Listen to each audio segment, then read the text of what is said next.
Hello and welcome to the Guitar Hang Podcast. I'm your host, John Stancorb. Today I have the distinct privilege of stepping into the world of a guitar maestro with a truly remarkable journey. Let me introduce you to the incomparable Andy Aledort. As a guitar great alongside Dickie Betts in the band Great Southern, Andy's playing has graced legendary stages worldwide. Not only is Andy a master transcriptionist, author, and revered Guitar World columnist, he's also known with close friendships with icons like Dickie Betts, Johnny Winter, and Stevie Ray Vaughan. In this exclusive interview, we'll delve into Andy's extraordinary accomplishments, his invaluable contributions to guitar education, and the inspirations behind his music. Please make sure you hit the subscribe button below and ring the bell for notifications. Now, let's hang with Andy Aledort.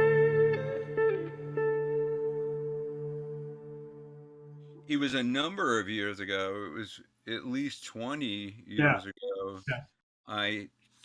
What happened was Hal Leonard, the music publisher, had signed a publishing deal with Frank Zappa with Gail, Frank's wife, widow. And so, because they have no effing idea what they're doing, Hal Leonard.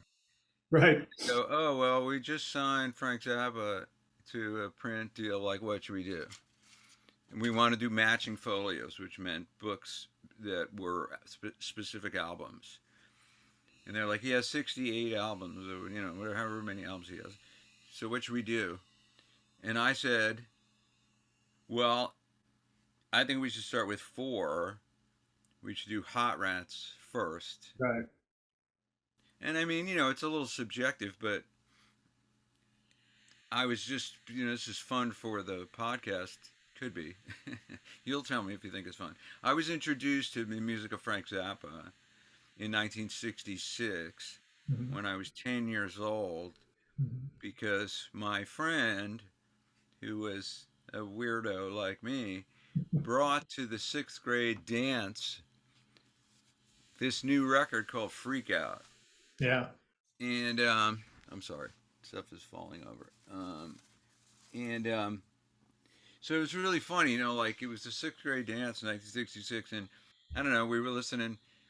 We're 10, 10 years old, and playing like James Brown, and I think They're Coming to Take Me Away, had come out. That single by Napoleon the Sixth, or whatever that guy's name was.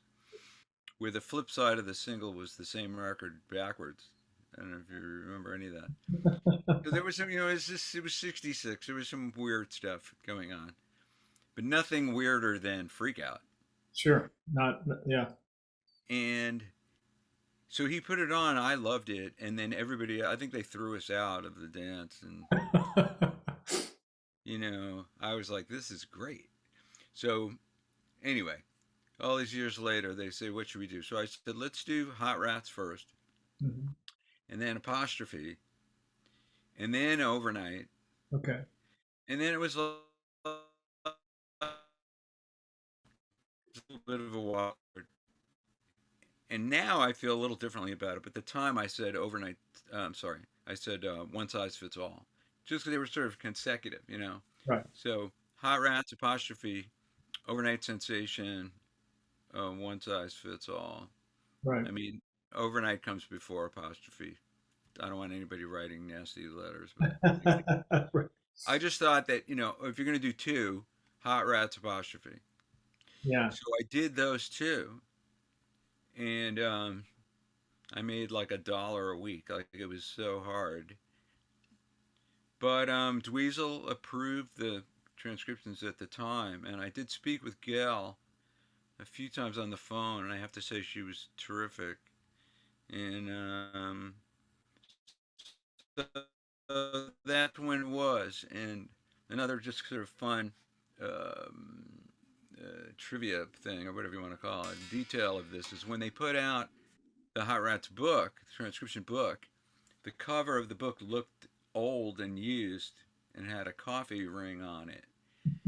And people thought I was buying a new book. Like, why does it look... Do you know the story, though? Well, I can only guess that they wanted it to look like, an album might look that you had in the house. Well, you're right, but it was more specific. It was that they had asked, or he had volunteered, Matt Groening from Oh, for The Simpsons. The Simpsons had asked or was tapped to write the introduction because he was such a Frank Zappa fan. Yeah. That was his album. It was a replica of his album. Oh, I see. So his own album had a coffee ring, and so he said, like you'll notice the cover of this book, something along the lines of, "It's because it's my album. Right. This is my copy. This is my copy of Hot Rods. With the coffee ring. The coffee ring, and it's all discolored, Right. and I'll give you one more. I'll give you one more thing, only because it is really cool. In 1985, when I had sort of newly become the music editor of Guitar for the Practicing Musician, they asked me to do a transcription of Peaches and Regalia. And they told me that it had to be approved by Frank, so that I was going to do it, and then they were going to send it to Frank. Mhm. And um, I mean, I met Frank once. It was great. He was so nice, and so I was flipping out. Of course I wanted, this is the guy, right? So coincidentally enough, they had asked Steve Vai around that time to interview Frank for the magazine, 1985. Um, so they gave me a copy of the cassette, and one of the first things Steve says to Frank, he says, "You know they're running a transcription of Peaches in the magazine." And Frank goes, "I know. They sent it to me." And Steve goes, "How's it look?" And Frank goes, "It looks good." And I was like, "That's it." Yeah. If you hear nothing else, that Frank said that it looks good. Frank said it looked good. Yeah.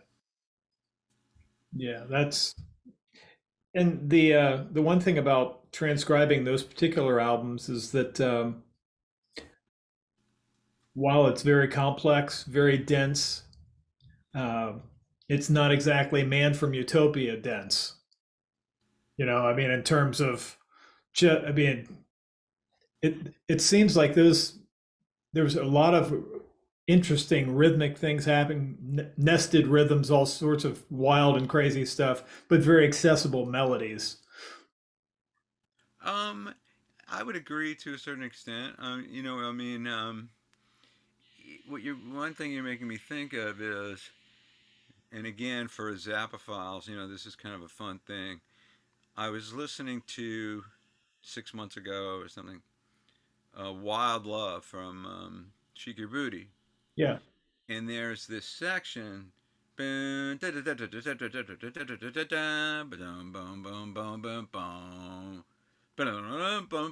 like whatever it is, and then it goes. It's like 45 seconds long, and then they go into this ding ding ding ding ding ding ding ding ding. They go into this groove, you know. Later in the evening, leaves will fall, dew will fall. This whole other thing, and but there was something about that, modern classical Zappa instrumental section that sounded familiar to me. So I text Steve I and Mike Keneally, and I say, "Is it just me? Am I crazy? Or does this instrumental, uh, interlude exist anywhere else?"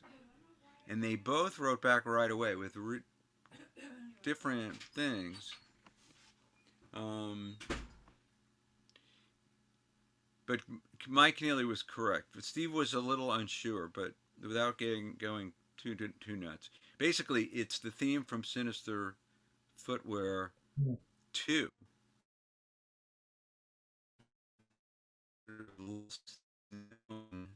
Sinister Footwear 3, they all come from partially from guitar solos. So Sinister Footwear 3, for you crazy Zappophiles out there, Hey, is hey, called Andy, Persona non grata. would you mind just revert? You kind of locked up there. So you said that Mike said it kind of went out on the audio. I'll do it. I'll say it again. Okay. So, so I had texted Steve Vai and Mike Keneally and they both wrote back right away, which was cool. And they had sort of divergent answers, but Keneally was more accurate. Steve admitted he wasn't 100% sure. He said check with Dweezil. He said Dweezil would know, but Mike knew. Mike responded right away. He said it's Sinister Footwear 2. So most people are familiar with Sinister Footwear 3, the theme from Sinister Footwear Part 3, because it's called Persona Non Grata and it's on You Are What You Is. They all sort of had their genesis from guitar solos. So, but I had to look it up, and it was actually hard to find Sinister Footwear 2.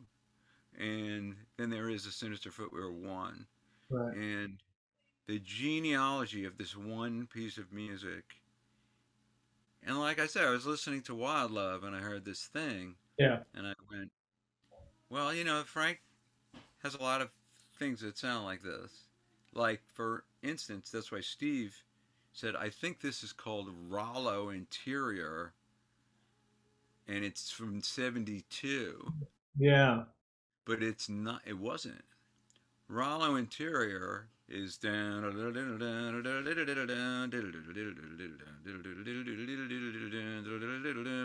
Yeah. Din Alfonso. So, Right. oh, hang on. What I'm did you? going to babysit and I'm going to the Y to check it out. Okay, Alright, bye. I'll talk in a little bit. I might get a pedicure if Okay, to stay for babysitting. all right, babe. Can you bring the laundry from the dryer up? So, You're talking Rollo Interior. Rollo Interior.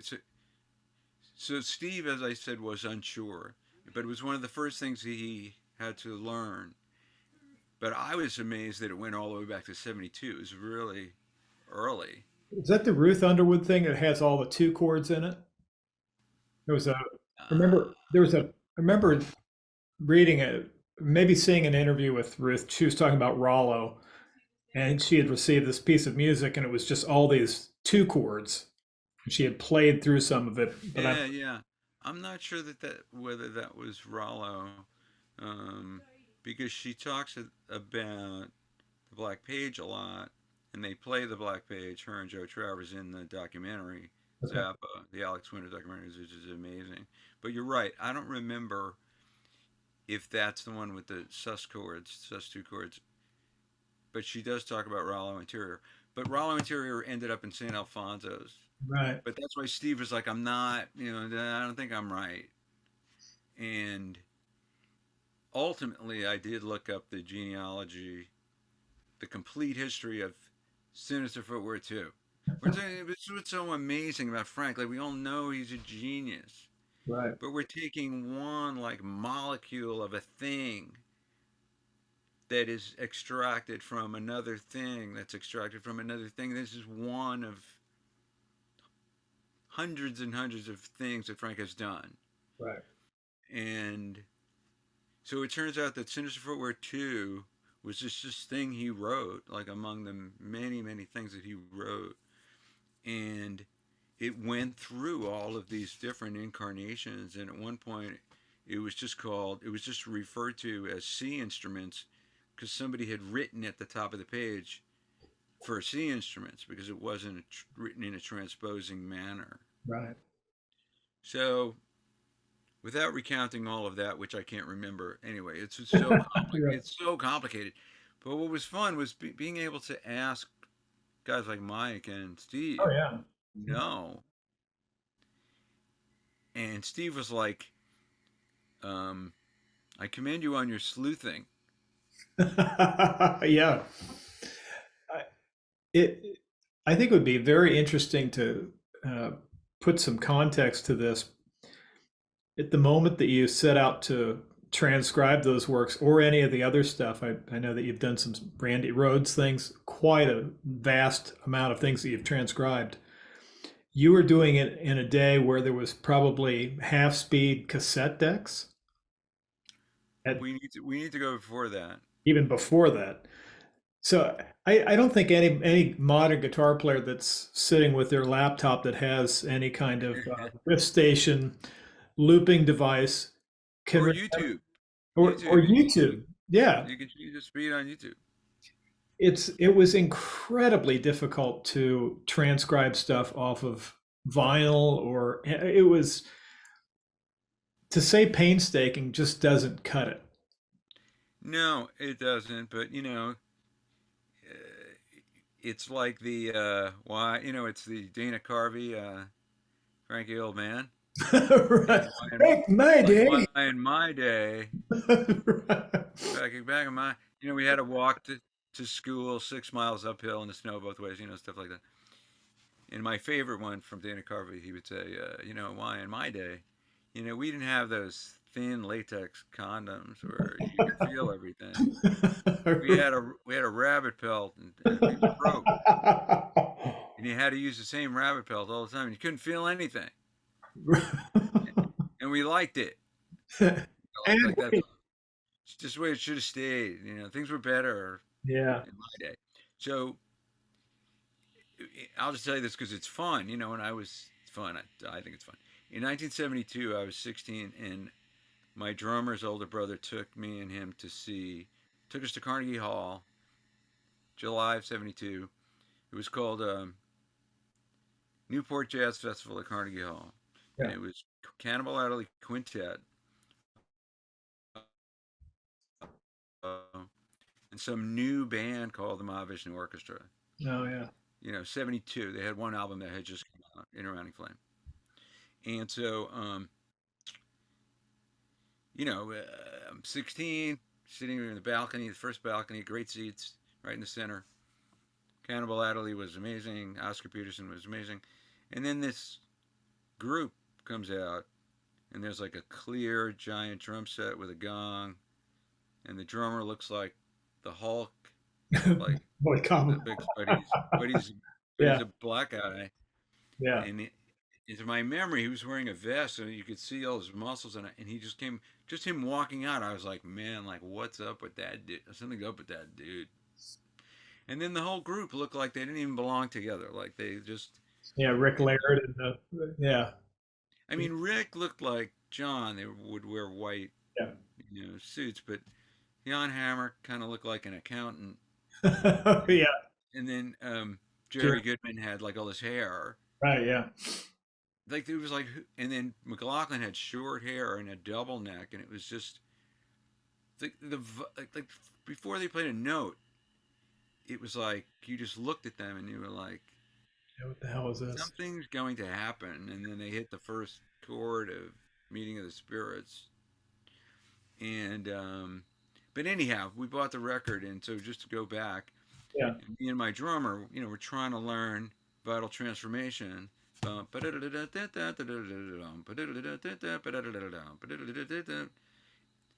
And we're like, this is impossible.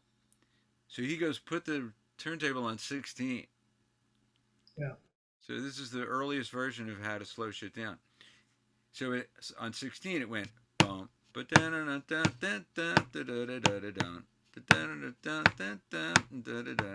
I was like, I could hear that. Oh yeah. I, I could play that. Yeah, it's on now. Yeah. All I have to do is do it twice as fast, but we'll do it. Yeah. So the earliest days of transcribing for magazines, I had a Tascam reel to reel, which I broke numerous times because I don't think you're supposed to do Yeah. that with a transport. And so, but you're right, uh, and then way before that, when I like that, I mentioned 1972. By '74, I had my own band, and I was obsessed with Hendrix. So, if you're old enough, you remember lifting the needle like 1,000 times and Right. trying to get good enough so that you could lift it and put it back down like in the same spot.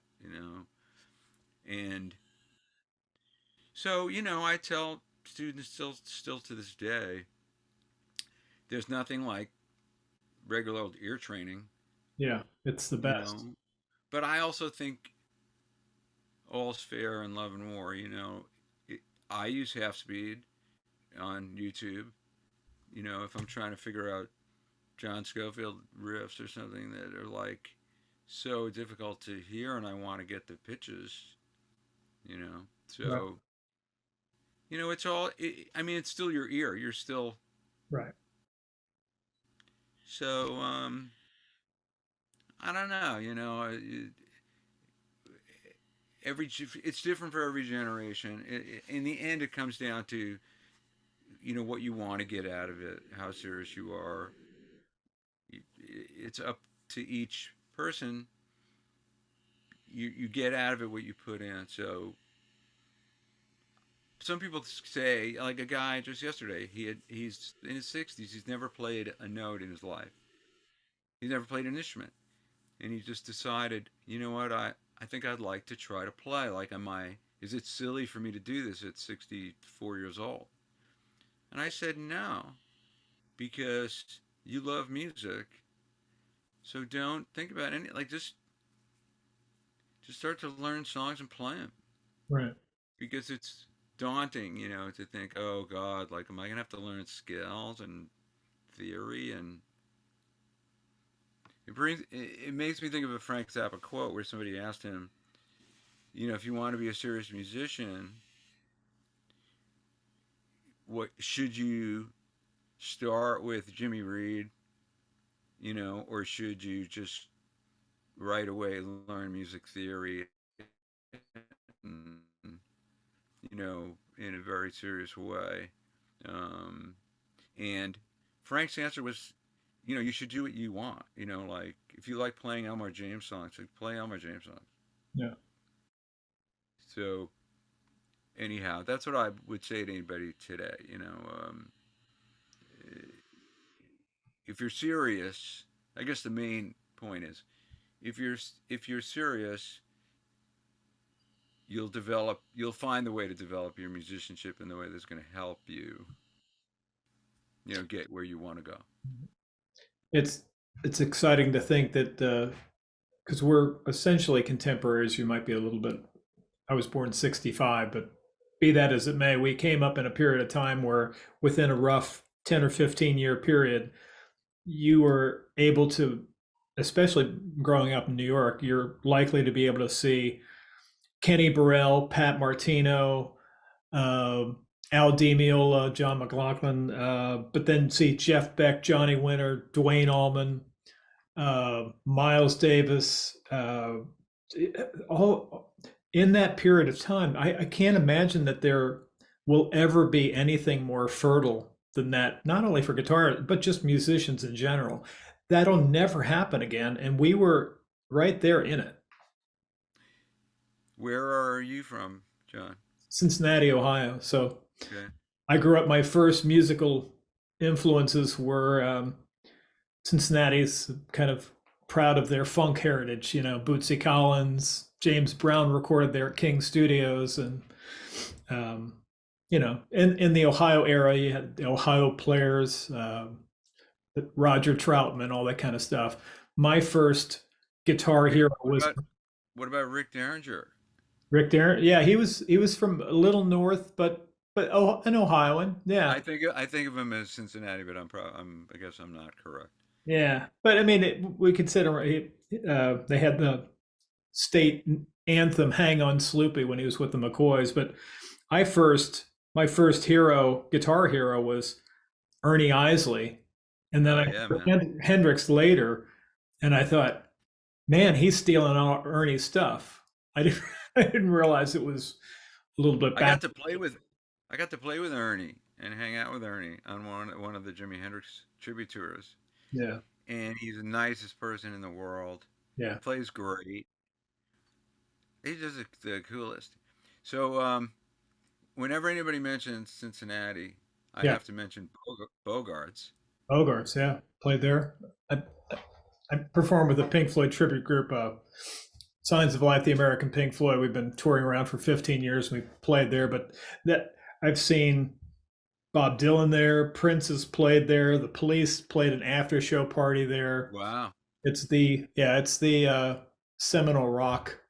I I know very little about Cincinnati, so I only know Bogarts because my second gig with Tookie Betts when I joined his band in 2005, second or third gig, was Bogarts, and then there was a vintage guitar shop like next door, or Yeah, Mike's music.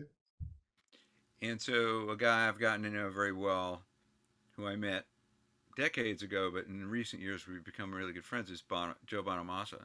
Yeah. And so Joe is so funny because we were somehow Cincinnati came up, and I go, "Do you know that guitar shop?" And he was like, "Mike's Music, like I've been in there because it's Bonamassa, so Oh yeah. Yeah. He's like he could probably, he has part of the DNA of Mike's Music like in him." right.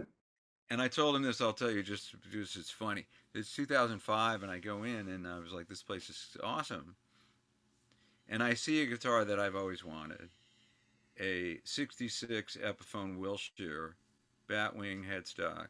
Yeah. Why do I want the guitar? Because Johnny Winter played one for like 1 year Yeah. in 1970, and they want like $6,500 for it. Wow. And I was like, no one wants this, like, but me. Like, no one even knows what it is or why they would. I mean, that's not true, but that's what was going through my mind. Like, why is it so expensive? Like, who wants an Epiphone Wilshire besides me? right.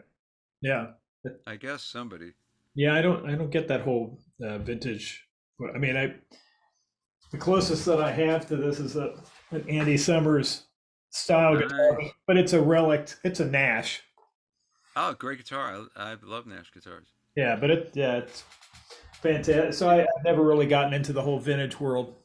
But let me go back to your point, which was growing up in New York and that fertile Renaissance.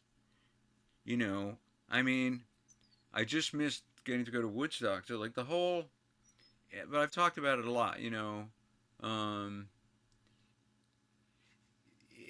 I was born in '56, so I'm 10 in 1966. And so if we go back to '63, when I'm 7, and you're starting to take things in and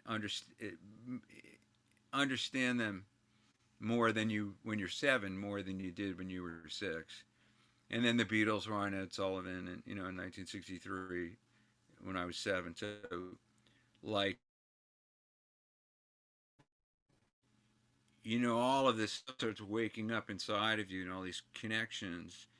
And in those days, you had something like the Beatles and Beatlemania, but you also had, for whatever reason, uh, there was a heightened awareness to the socio-political scene that was going on, and the connection between music and folk music Right. and protest music and civil rights and politics.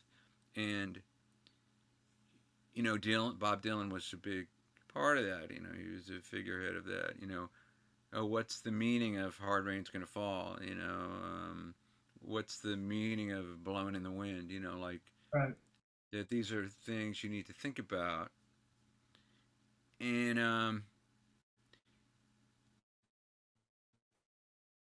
impressionistic happening in music too. Like if you think of Leonard Cohen and Suzanne, and Right. you know, music was changing a lot, but there was a connection to the world at large, and more important things than just a record. You know, Right. the new Monkeys record or something. So, um, so coming out of that, um, it was an amazing time. But like I've had the opportunity to speak to so many different people about this. Like talking to Jimmy Vaughn about it. Jimmy's 5 years older than me. He was born in '51. But to talk about like um, the early '60s, and rock and roll was like this new thing.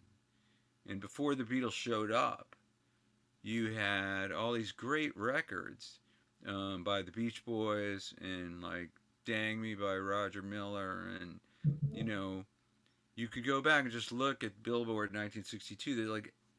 There's so many great records, like terrific records, Right. and popular music was changing very quickly, and but also was culture I could go on, and I know I'm doing it, but post World War II America, the burgeoning of this new thing called the middle class, and white kids being attracted to black music, and then California culture with cars, and then ultimately guitars with Fender. Right. The early Fender ads was a guy on a surfboard surfing while he was playing a Stratocaster. Yeah. Leo was smart. He was like, I'm going to marry the marketability of my instruments to youth culture, however I can do it. Beach blanket, bingo, whatever it might be. Right. Yeah. That's the way to go. And then you had Big Daddy Roth and these customized cars and Ratfink, and like it was just sort of everything was like made for kids and for a young mind. Right. And so Jimmy Vaughn talked about it. It was like it all was the same stuff. Like car magazines were as much fun as music magazines, and listening to buying, discovering a new record. Right. Reading about how to customize a 1940 Ford.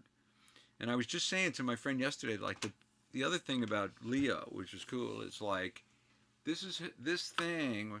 I bought this in '73. It's put together with screws, Yep. so it's begging you to take it apart.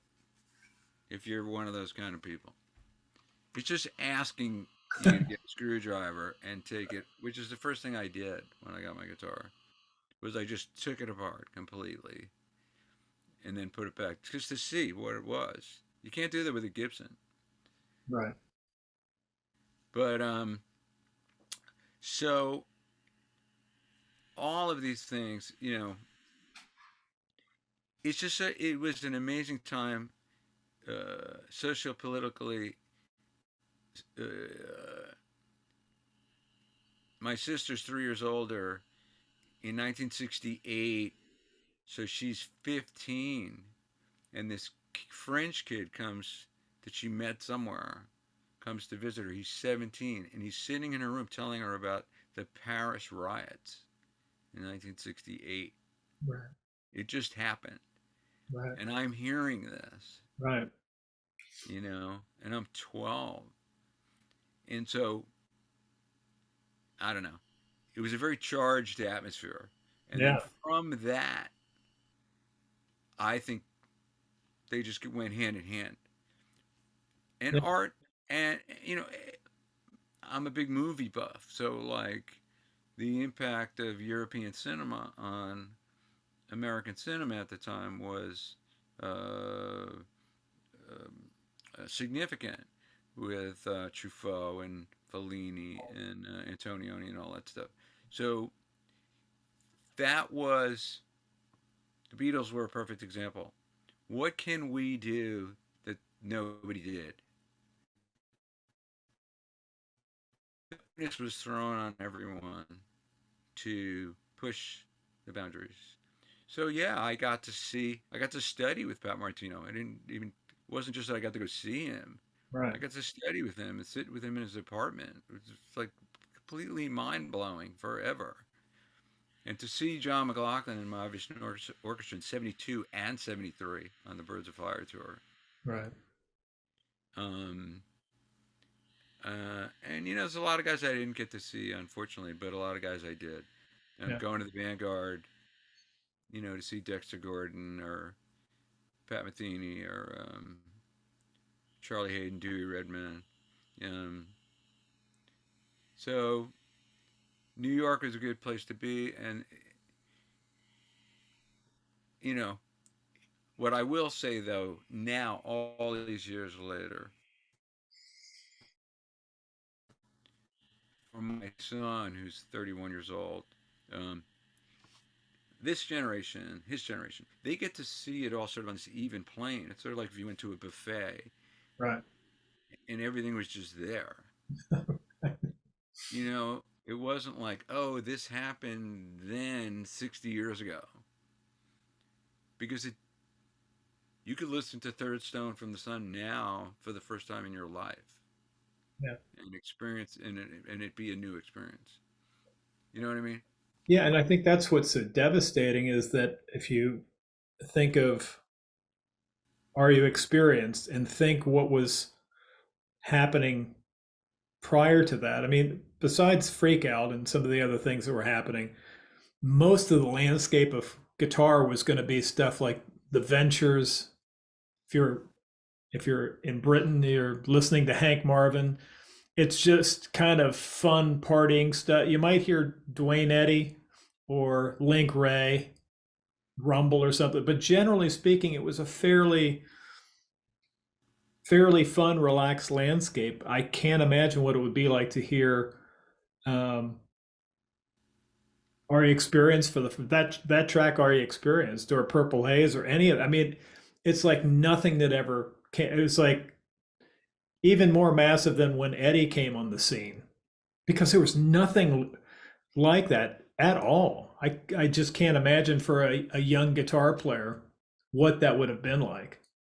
Well, I could tell you that for me, it was the first day of seventh grade in 1967, and I was 11 years old.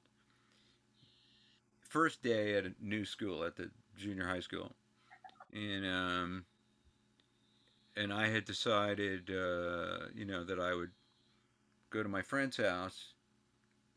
It was 8 o'clock in the morning. Like he lived pretty much across the street from the junior high school. Ronald Perch. So I was going to go to Ronald's house just to walk over to school together. And he was just kind of a big guy. I mean, we're 11 years old, but you wouldn't think of him as the harbinger of like the cutting edge of music. Right.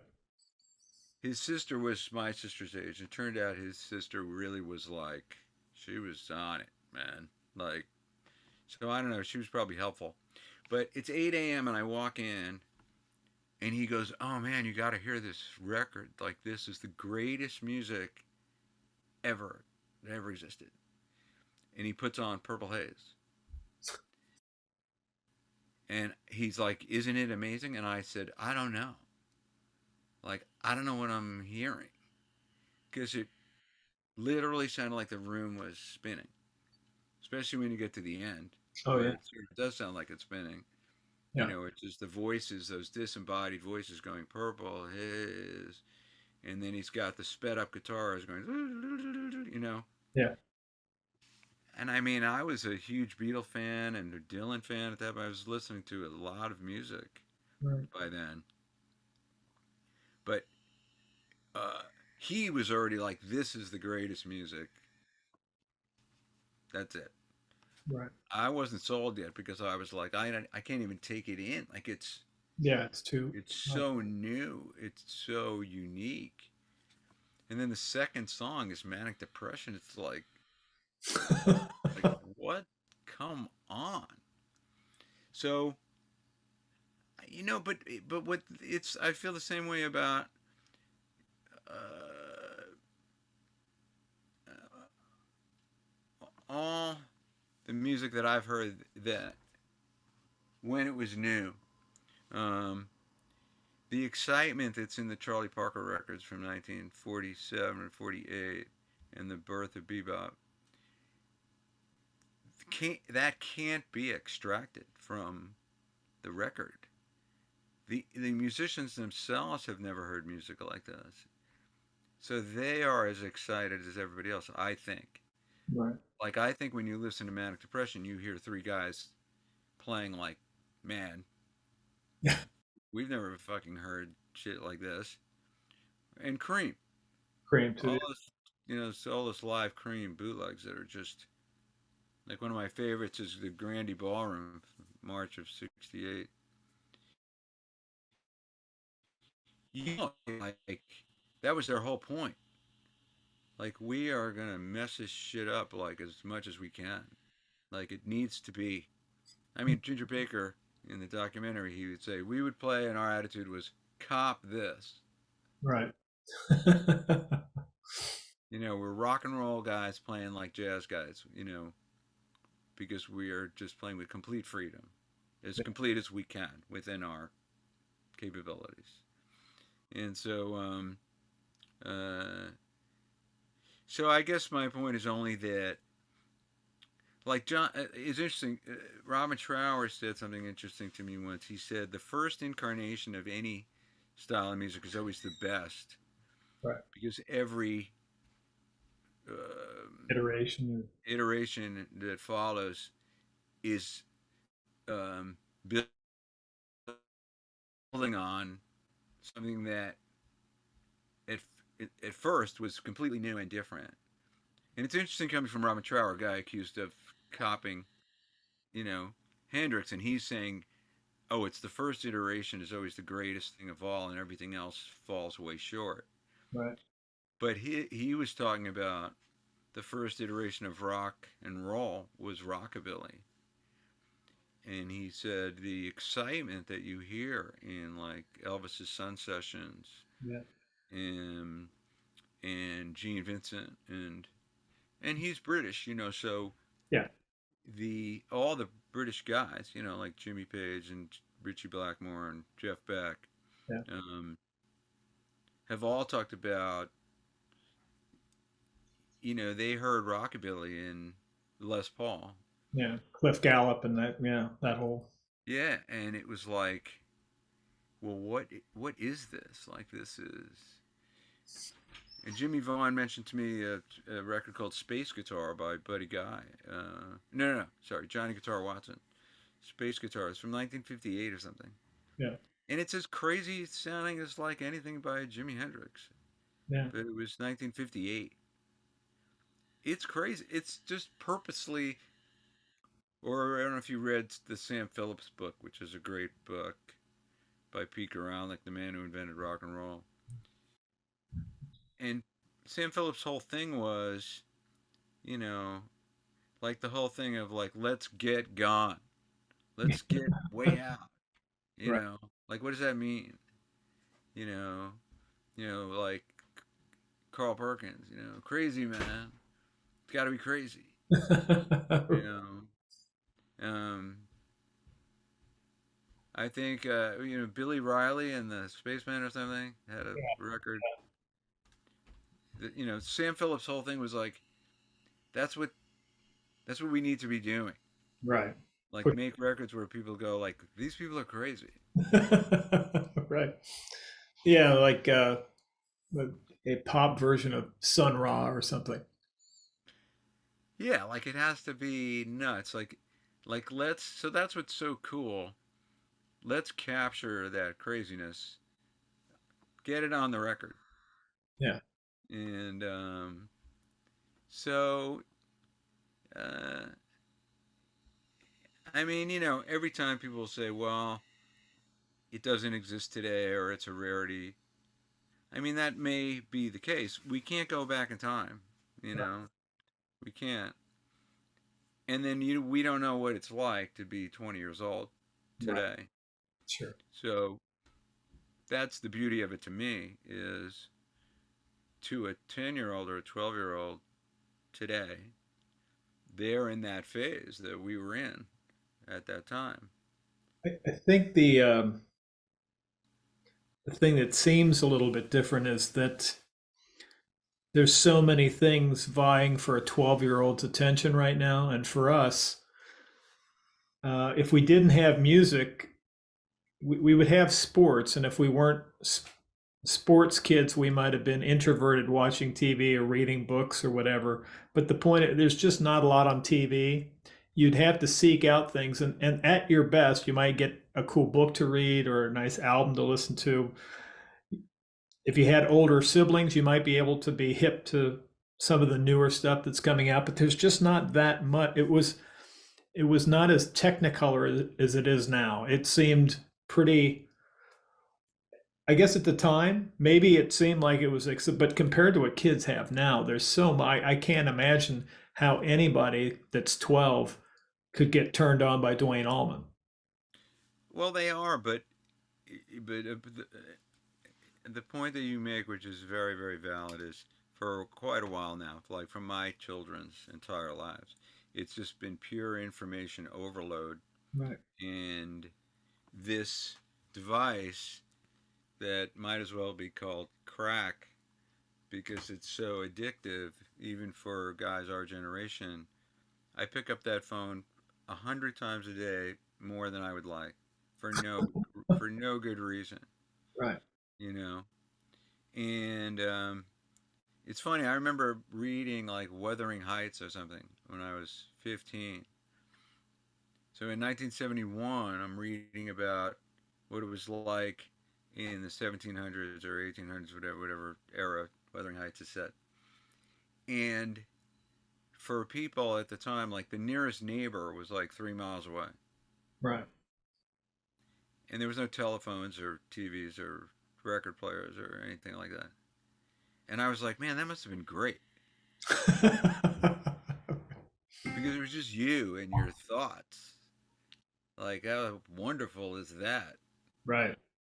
You know, like, hey, maybe I'll like make a painting. You have to be like, you had to, you were left to your own devices, Yeah. which is a good thing. Yeah. Nowadays, good luck finding a square inch for your own devices if you have any. You Right. Yeah. know, all of those spaces get filled with things we don't want, Right. like doing podcasts. No, I'm just kidding. Um, Well, the great thing but for me, it's the most informative, enjoyable thing to talk to a guitar player whose career that you followed or known for a while, and 100% of the folks that I've interviewed have been incredibly generous and they all, but everybody has a different story, whether it's you or Dave Gregory from XTC or Carl Verheyen or Andy Timmons, or next week it's Oz Noy, Dweezil Zappa, Mike Keneally, any so nice, wonderful people with their time. oh But yeah, the stories are fabulous. And each one is exciting in its own way. I'm thrilled to talk to somebody that came up in the era that you did and spent a lot of time getting to talk to people for a publication like Guitar for the Practicing Musician or Guitar World or whatever, and then to spend time playing with somebody like Dickie. You know that that is really, to me, there's nothing more exciting than hearing about these stories, and it translates to the people that check out the podcast. It's oh yeah. No, it listen, uh, I think it's terrific that you're doing the podcast that you're doing, and it, all these people are fascinating people um, with very interesting tales to tell. Each person, um, and it does keep that thing alive of that. You know, the impressions of each individual person um, are very, very valid and important, and can tell us a lot about life at large. If you if if you want to take it in that way, if that's in the realm of the things that you're interested in, you know, it's fascinating to, and I feel very lucky. So I should say I feel very lucky. I became a writer, and I got to meet and talk to, and then in a variety of cases become friends with, some of the greatest guitar players ever. You know, I saw John Scofield play for the first time in 1978, and I talked to him that night because I was such a fan. And then I used to just, because he lived in New York and I lived in New York, I would go see him play. There was a period of time in 1980 I lived in the West Village, so if he was playing 7th Avenue South or Sweet Basil's or anywhere, like I'd go every night, you know. And then when I finally interviewed him in, I don't know, 85 or 6, I knocked on his door and he opened the door and he goes, "You look really familiar." And I go, "I've seen you play like 200 times." And he's become a friend, and he's come and sat in with my band, and it's like, but I mean, I became friends with Johnny Winter yeah, and would sit in his house and play guitars with him. And Johnny Winter to me was like if Hendrix was here, then here was everybody else. Yeah. Like Hendrix was the one for me. Mhm. But then, you know, Jeff Beck, Eric Clapton, Johnny Winter, Richie Blackmore, Dwayne Allman, Dickie Betts, within the blues rock world. So to get to know Johnny Winter Oh and yeah. go to his house, like it made no sense to me at all. Like, and he was hilarious. And so he called me up one time. It was so funny. I was out. I hope people don't hear this and go, "Why does this guy keep dropping names?" But hopefully they're fun stories. I'm They'll out. know from your they'll know from your bio who you are. So it's not name dropping. They can be as offended as they like. I don't mind. I'm outside raking leaves. And the cell phone rings. Hey, it's Paul. It's Johnny's manager. He goes, "Hey, it's Paul. We're on the road. Johnny wants to talk to you." I'm like, "All right." And Johnny and Dickie Betts were very similar, like almost exactly the same age, same era. Dickie was born at the end of '43. Johnny at the beginning of '44. They knew each other very well. They're both pretty intense people, big egos, very super competitive. I mean, like that's why they're two of the greatest guitar players that ever lived. I mean, all of that intensity is there. Anyway, they both hate the phone. That's one thing they had in common. They hate cell phones.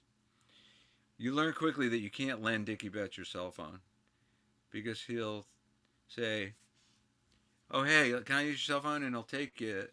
And then when he's done, he'll just like throw it into the bushes. And you'll go later, go, "Hey, Dickie, where's my cell phone?" He's like, "I don't know." "Well, you borrowed my cell phone. Do you know where it is?" "No." "Thanks. Thanks a lot." So I'm outside, cell phone rings. I'm raking leaves.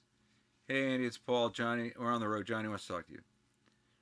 So even that, John, is insane. Like Johnny Winter's calling me on the cell phone. So he goes, and I had opened for him a variety of times and knew him well at this point. And he goes, "Hey, man, you were in my dream last night." And I go, "That wasn't a dream. That was a nightmare." And he goes, "Nah, man, you were in my dream and you were playing and you sounded really good." And I go, "That was a dream." And then he just hung up. Oh man. So, like, that's so crazy. Yeah. And this is the guy I saw at the Garden in 1973. What he called his Elvis period, where he was wearing all the rhinestones and that crazy outfit. You know, the Garden was sold out. The Still Alive and Well tour. Yeah. Yeah. Johnny. So, What a, so it's been wonderful getting to talk to a whole variety of people, and I'll just mention one more only because it ties into what you said earlier. A guy who I loved, who's a huge musician for me, is the bass player Charlie Hayden. He's my oh, favorite bass player, and Charlie's very, very, or was, I mean, his writing will always be very eloquent, talking about spiritual things and spiritual nature, connection, what music is, if you could talk about it. And so, in a nutshell, I won't paraphrase it as eloquently as him, but he would say, compare to the vast grandeur of what music is, as an individual, you are nothing. Like you're insignificant because music is it's God. It's as big as anything could be. So you compare to the grandeur that music is, are like a speck. And if you were given the great opportunity to participate in music somehow, you should approach it with so much reverence, like you're being given entrance into the most beautiful church. Like that's built in outer space. Um, and the privilege of being able to participate in music is is the greatest privilege ever. And then he said, if you approach it in that way, you will then start to understand your personal connection and significance within that realm, in that context. And then you will find yourself, and that is meaningful. And he said, every person has their own fingerprints in music. You'll find your fingerprints. And it's just an incredible way to talk about it. And as a musician, you no one could sound more unique or filled with warmth and humanity and um, everything that is a connection to the human experience. You hear all that in everything Charlie plays, and um, so yeah, I feel really blessed, like really blessed, John, that I got to meet these people and talk to them and sit with them. I was standing outside town hall in 1986 to see Pat Metheny, Ornette Coleman on the Song X tour. Oh yeah. Pat Metheny, Ornette Coleman, Jack DeJohnette, and Ornette Coleman, and Charlie.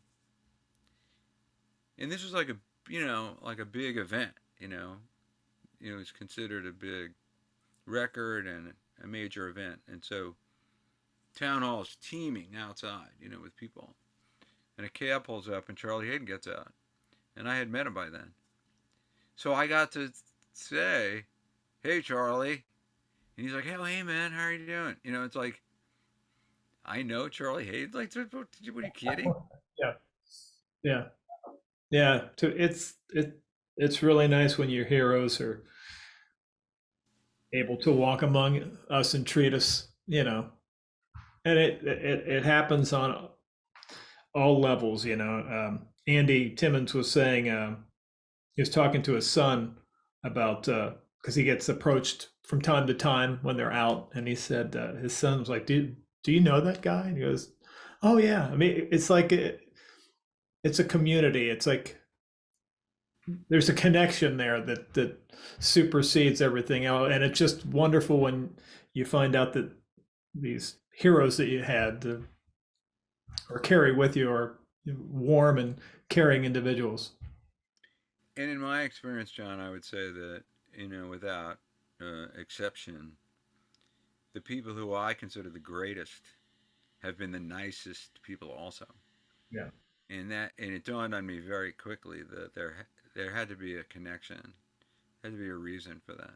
One of the nicest, most generous, congenial people you ever could meet was BB King. Yeah. You can't be a more influential blues guitar player than BB King. There is not one that exists. Yeah. And he was so generous with his time and always so nice, and he was just incredible to be with. Yeah. And I would say, to a man, all the greatest players have, uh, you know, um, a personality filled with great warmth and humanity. And, you know, when you talk, they listen to you, and then they respond in kind, and you're talking to a person, and it's a real experience, a meaningful experience. And so there has to be something to that, you know.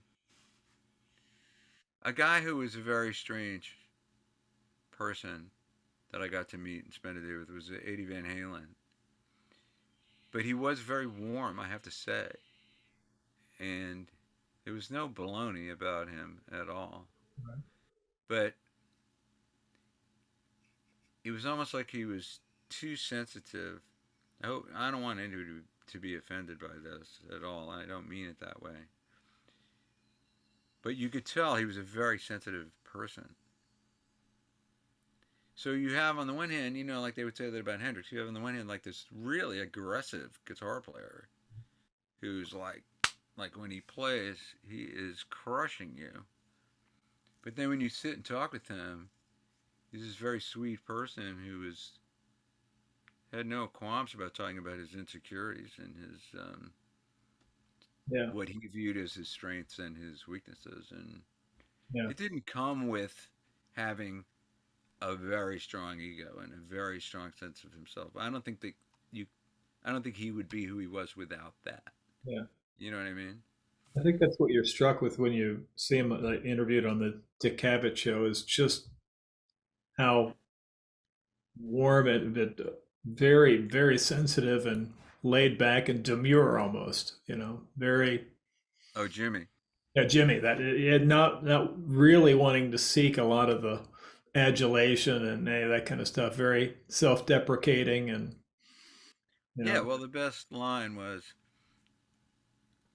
uh, Dick goes, some people consider you the greatest guitar player in the world, and he's like, no, no, no, no, no.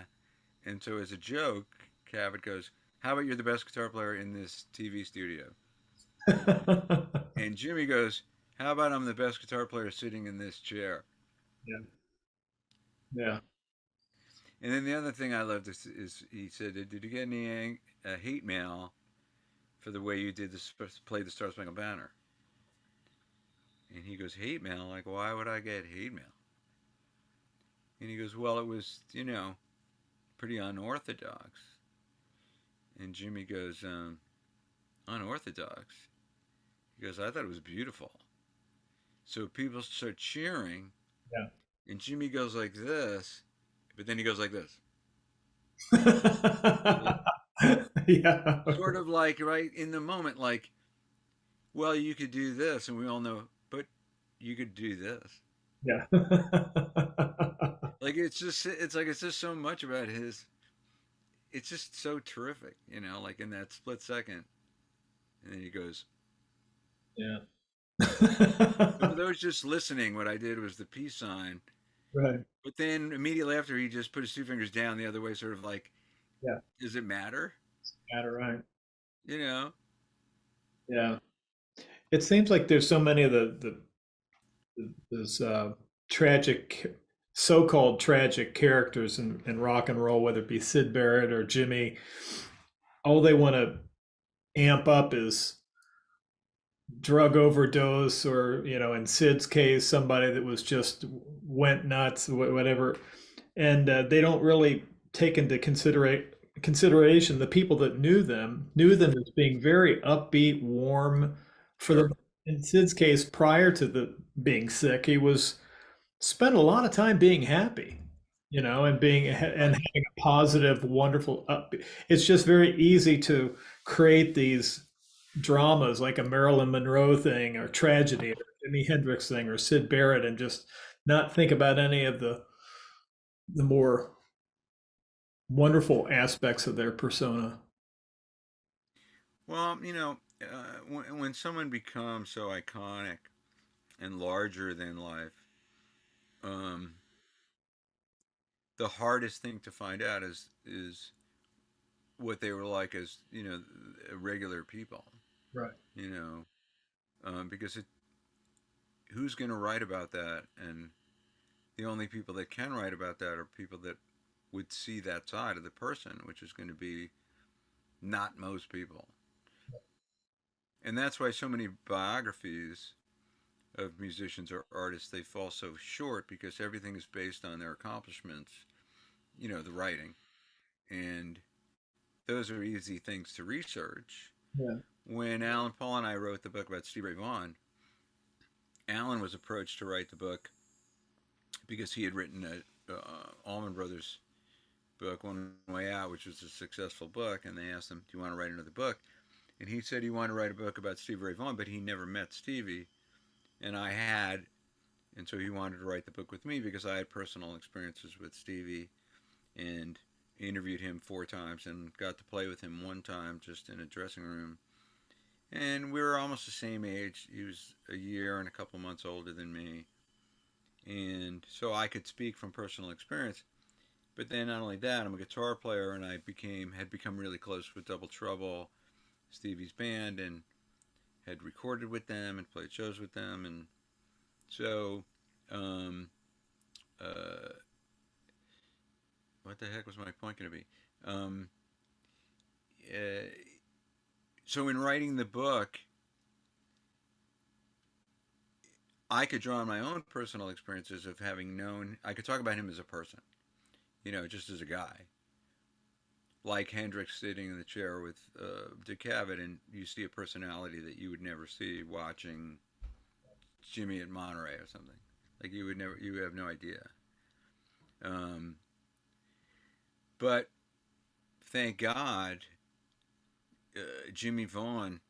It took 2 years to convince him to participate in the book. He didn't want to, but he decided to tell his family that they should talk to us before he would. It was very interesting. So I started to get phone calls from his cousins, or through the grapevine would hear from a mutual friend, oh, Jimmy told the cousins that they should talk to you for the book. And then when I would call them, they would say to me or Alan, all these years, anytime anybody wanted to do anything about Stevie, Jimmy would say, don't talk to that person. This is the first time he ever said, you should talk to these guys. So we were all like amazed. So we were able to put in our book that the point is the thing that's so hard to communicate is what was this person really like? They're just a person, Every person is unique.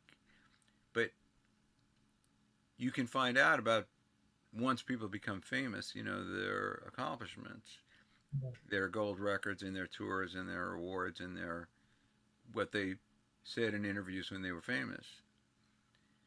But to find out about what they were like when they were 7 years old, really like, or an experience they had, that has to come from the guy that was standing next to them when it happened, So we got really lucky, and it took a long, long time, but tracking down the guys who were in his high school band, like the drummer in Blackbird, Roddy Colonna. Roddy was amazing. I interviewed Roddy like 7 times, Yeah. just him. Yeah. We did like 400 interviews because there were 106 people, and every one of them was interviewed more than once. Yeah. And so I think that that was a real blessing for that book. And now that it's been out for 4 years, people have said to us, well, I could tell you the people who knew him, like somebody like Eric Johnson or David Grissom, will say, like, man, you really captured Stevie. Right. Like, when I read that, I know I'm reading about the guy I knew. Right. And so that's a wonderful blessing, like that, because that's the hardest thing to do. We all read biographies, and the whole first 20 years of the guy's life, it's like there's almost no insights into this person. Yeah. Did you read Tune In, Mark Lewison's book, Beatles book? Yeah. Yeah. Okay, so that's the perfect example of what you rarely, rarely get to see. And the back of the book said something like, pretend you don't know anything about the Beatles. That's the way to approach this book. Right. And it's 800 pages, and it ends with the Ed Sullivan Show. That's... And, so by the time, like, we hear the Beatles, they had been performing as a band for 6 years, like, working their ass off. Yeah. So we see this new, hey, there's a new band called the Beatles, and they're on Ed Sullivan, and they're just, like, unbelievable. Yeah, they're doing it because they'd been doing it for years.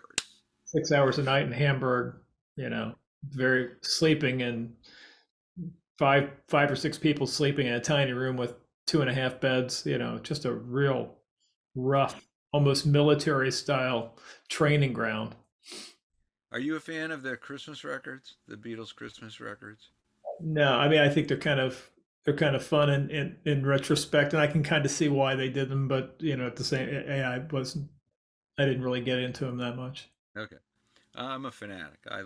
Almost have them memorized. I mean, they're just amazing. I mean, they're hysterical. And Yeah, even the whole notion of it, because it was so early, they had a few hundred fans in yeah, 1963. They had two records out, Love Me Do and maybe one other record. yeah, And so somebody said, "Oh, well, why don't we do like a Christmas 45 that we'll just send to the fan club members? yeah. Because there's like a few hundred of those. What's the big deal?" And what's amazing is they kept doing them. They did them all through 70 when they had stopped taking fan club members, in 1964. like we already have 80,000 and 100,000 people that signed up for the fan club. Like we can't deal with it. Yeah. There's a great documentary called Good Old Frida, and it's about Frida Kelly who ran the fan club. Yeah. It's a fantastic documentary. Mary And Krimble. Mary Krimble, Mary that's right. Krimble. Betsy Grable too. That's right. Uh, it's been a really gay year for us. Top of the Pops and playing, for the Queen on an old variety show. Um, Yeah, uh, yeah, their uh, Scouse was in full flight. what's that? Their Scouse was in full flight. Jing, George Ringer, leather Yeah. pedal. Yeah, and they had written, these things are out. The first couple are obviously written. They're reading them, and so. But John says in 1963, we're so happy, that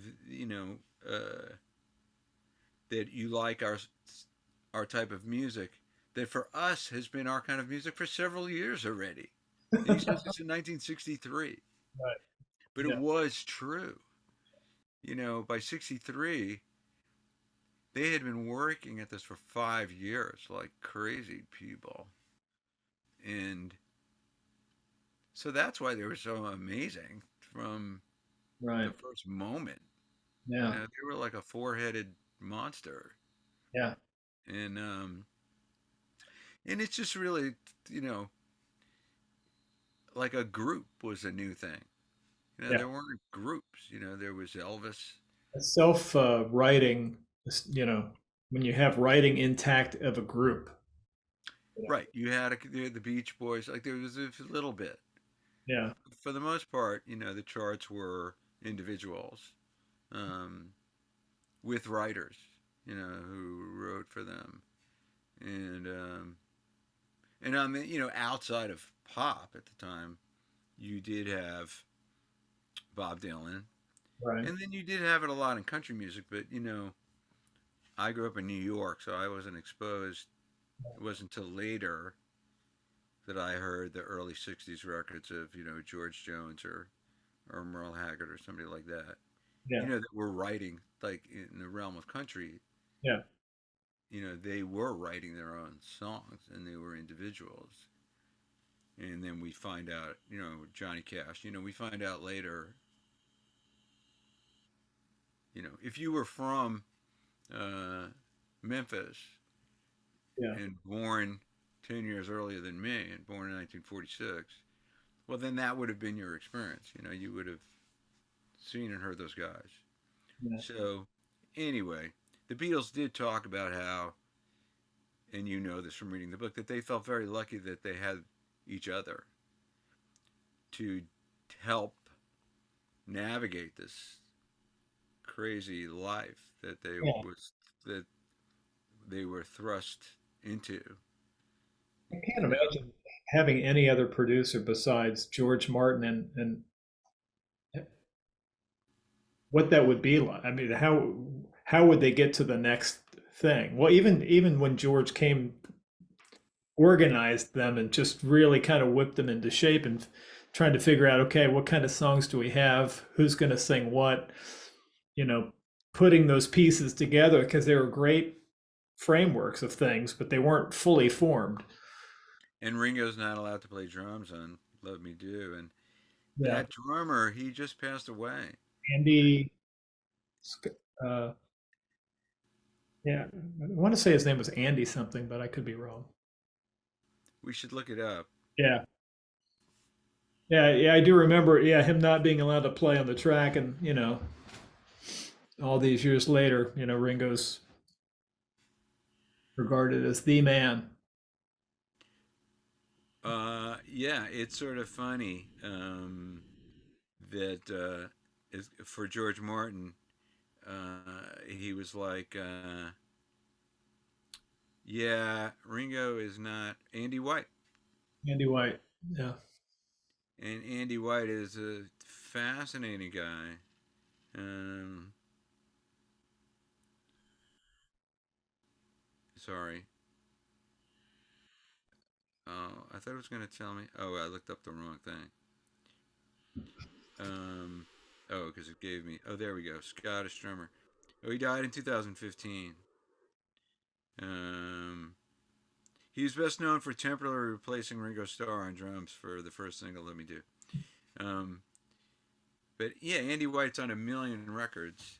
And, uh, you know, who knows? Like Brian Epstein's, um, uh, whatever the word is, secured for the Beatles like the worst record contract in the history of life. Yeah. That they would get a hay penny royalty, Right. like not even 1 cent. Yeah. They Yeah. get a half cent. And then the C-Talb thing? What? C-Talb. So C-Talb is Beatles backwards. And this guy Okay. in like 1963 or 4 said to Brian, I want to make swag, before swag was a thing. I want to make fan stuff based on the Beatles. You know, so will you allow that, and what do I need to pay you, and blah blah blah. And Brian was like, oh, go ahead, like you don't have to give me anything. Like there was no Right. No insight as to. forethought to maybe that's going to be really lucrative someday. And so all those crazy Beatle things, like the board Aprons, game. What's that? aprons and board games and cooking mitts and Flip your wig was the with your board wig. game. Yeah. Yeah. What? Like everything. And there was, I mean, the Beatle cards. I still have the Beatle cards, like the baseball cards. I have a stack like this, and then unfortunately they're not valuable. Right. They printed like a million of them or something. Yeah. Um, but it's just like those times, like he just gave it away for nothing. Right. So Brian Epstein didn't know what he was doing. Like, my point is just to say, like you were talking about, how lucky were they to get George Martin? Like every part of it is nuts. Right. There's a book, The Man Who Turned Down the Beatles, right? The Decca Records guy. Yeah. Um, you know, Jimi Hendrix couldn't get a record deal. So that story, which you may know, is that Chas Chandler, who was pawning his basis to pay for the record, Yeah. for the sessions, and it was turned down by everyone for Hendrix. Went to Chris Stamp and Kit Lambert, the Who's managers, and said, "I have this guy. He can't get a record deal."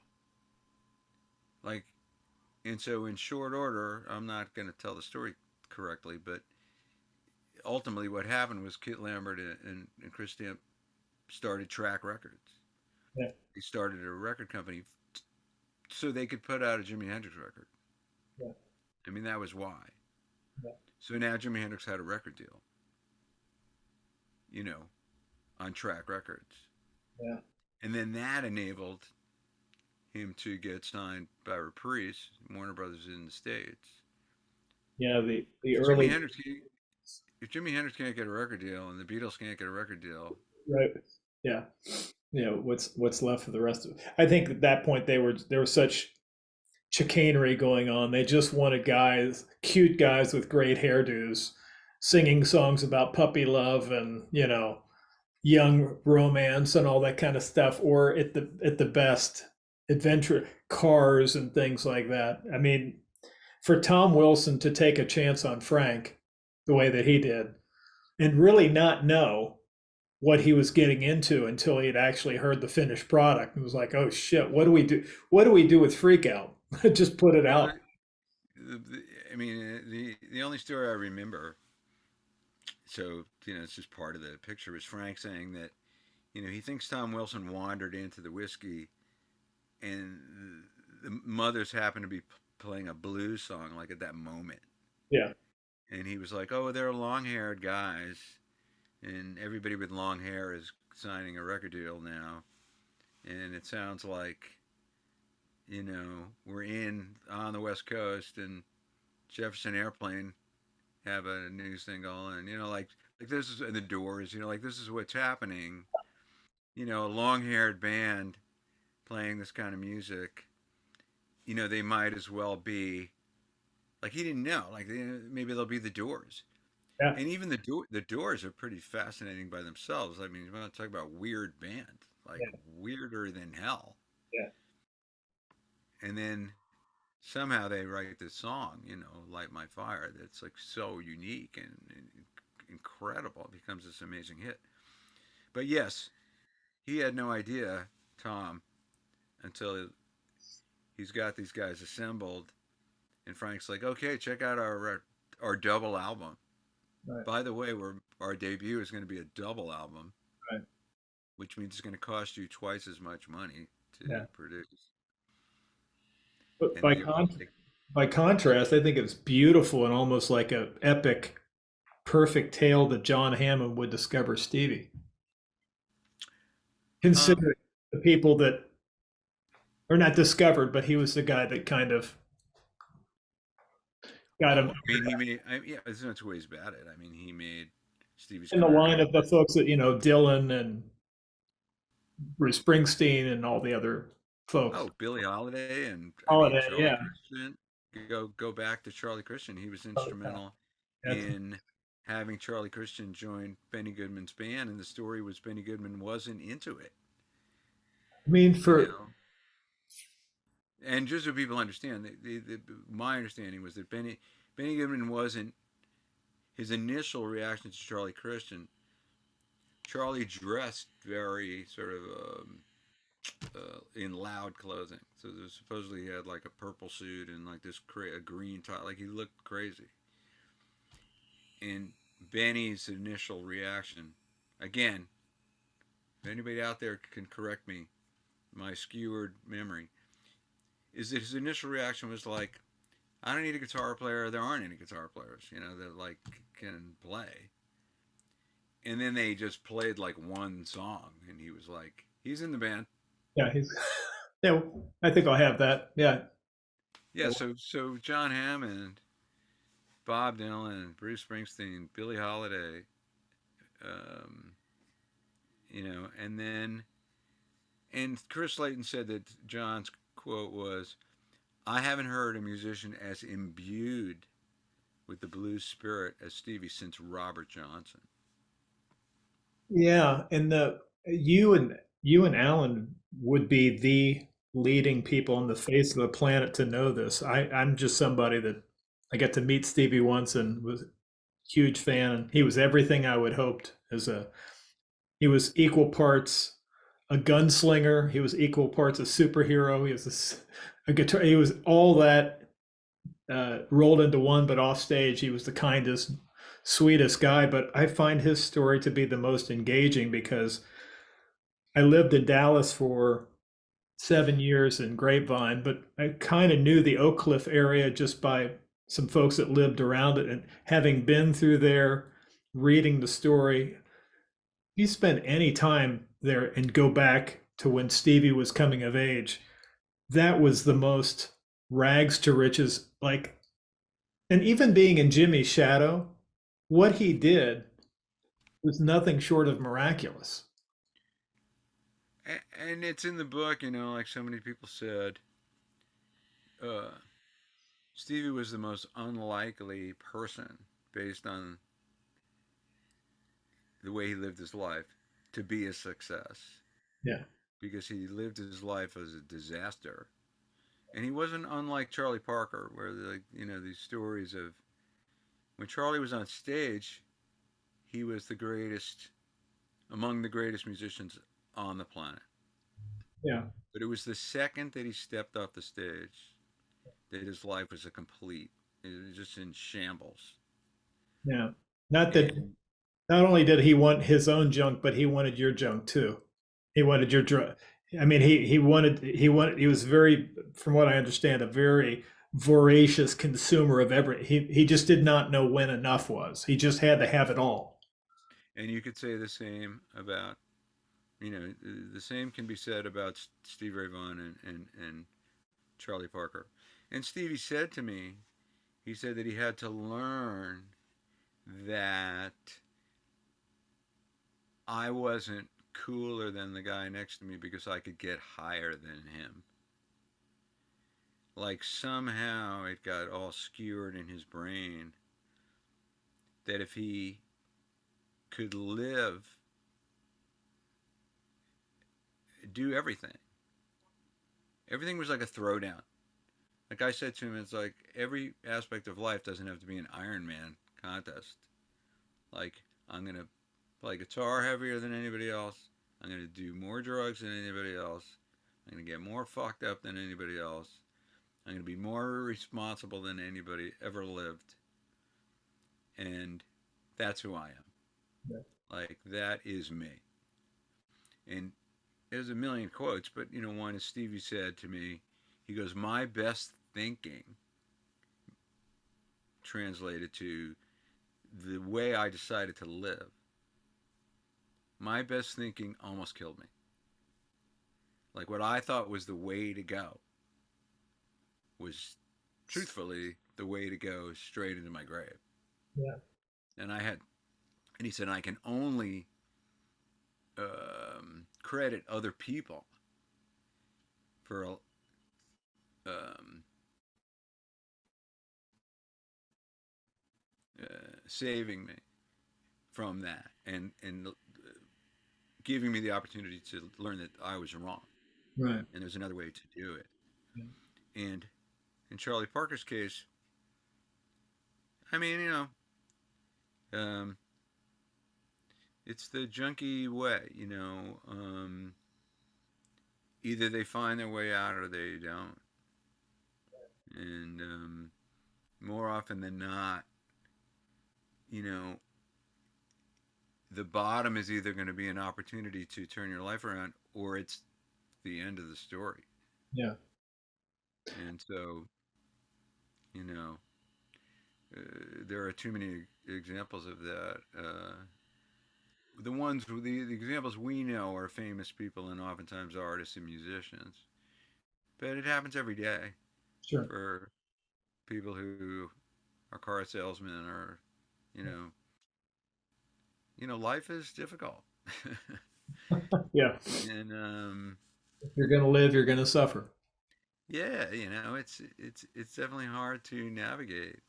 And we live in a culture um, that is not necessarily uh, awash with um, uh, um, uh, I don't know, self improvement or you know, yield not to temptation. Right. Yeah. I'm trying to find the right words. You know what I mean? I, Like maybe it's true of the world culture. It's certainly in America. Um, Everything's based on temptation. yeah. You know, Marketing, especially, is driven towards enticing people through temptation. you made me think of one other thing from the Hendrix Cavett interview that I always loved. Though, is Cavett said, "How difficult it is it being famous?" something like that. And Jimmy said, well, it's tough because I'm surrounded by people all the time that tell me how great I am. And I know it's not true. Like everything isn't great. And so it's hard to keep perspective. Like you realize it's on you. It's left to you to really be the one with the real perspective because you're not going to get it from somebody else. Like we're all insecure, so everyone's always like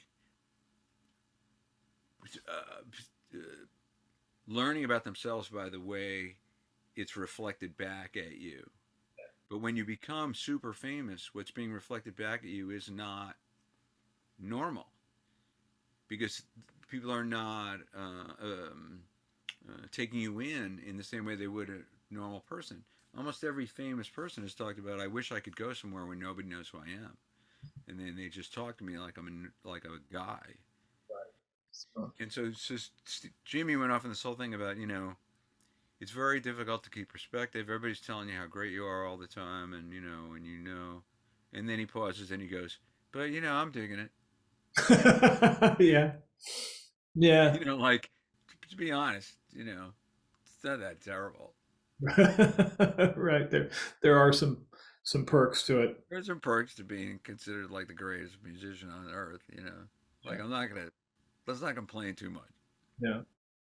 I would be interested to hear what your. I'm sure Jeff Beck is right up there amongst the top of the guitar players were. But any interesting anecdotes or experiences seeing him perform or conversationally?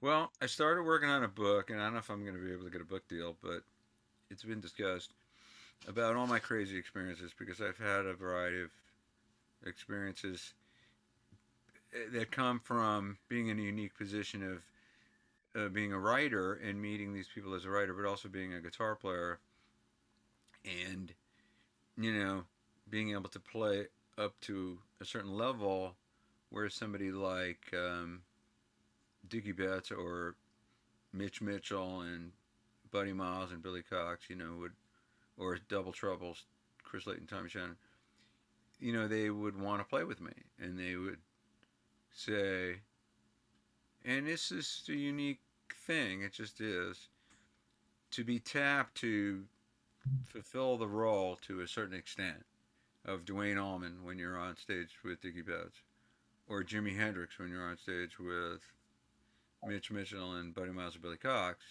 or Stevie Ray Vaughan when you're with Double Trouble. Now, don't get me wrong, I don't want people to think that I think you know,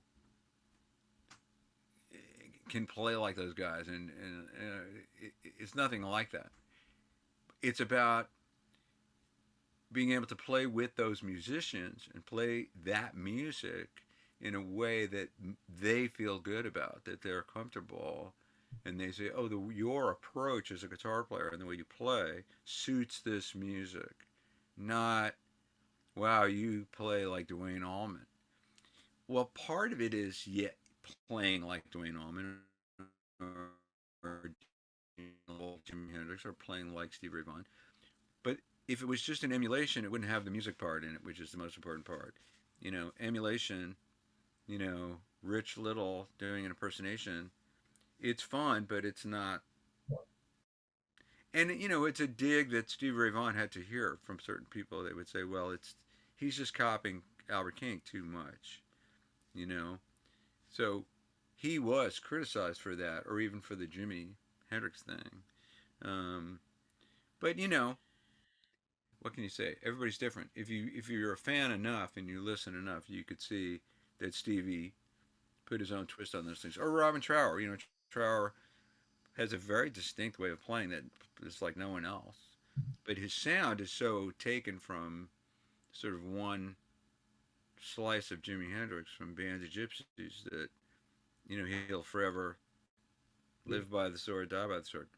So uh, so Jeff Beck um, was a guy that was one of my biggest heroes, and then I got to interview him and then hang out with him a bunch of times. And so I started working on this book. The tentative title of the book is "The World on a String." Um, uh, Ramblings of a Wayward Guitarist slash Journalist on the Path to Musical Salvation, something like that, at the risk of the longest book title of all time. And but that I thought was would be a good um, sort of delivery system for these stories, which is how do you find a way that's going to work for you? Like maybe everybody could apply this to their own life in some sort of way. Like I'm going to find a way to participate in the things that I'm interested in and be useful and helpful and successful. So whatever successful is, professionally and personally. And so I got the opportunity to do that as a musician, having to share the stage with Dickie Betts for 10 years. Well, what do? You're a sideman. What's your job? Your job is to be an agent of success in whatever that means. Some days you have to be a cheerleader. Some days you have to help lead the band. Some days you have to be the guy who makes sure he knows. You got to know your parts really well. Be really reliable. But the more that spreads out, like if you play in a band where everybody in the band is a band leader in their own bands, and you have 4 band leaders in a band, it's the best band to be in because each guy has willfully taken on so much, onto their shoulders, responsibility wise, and so anyhow, that's what the book is about. It's about having met these people and then communicating with them in a certain way, and then it leading to crazy things like Johnny Winter calling me and telling me he dreamt about me, or like Jimmy Vaughn saying something really serious to me, and then my response is so stupid, like purposely, like the dumbest thing anybody could say, just because I know that it will break the intensity of the moment.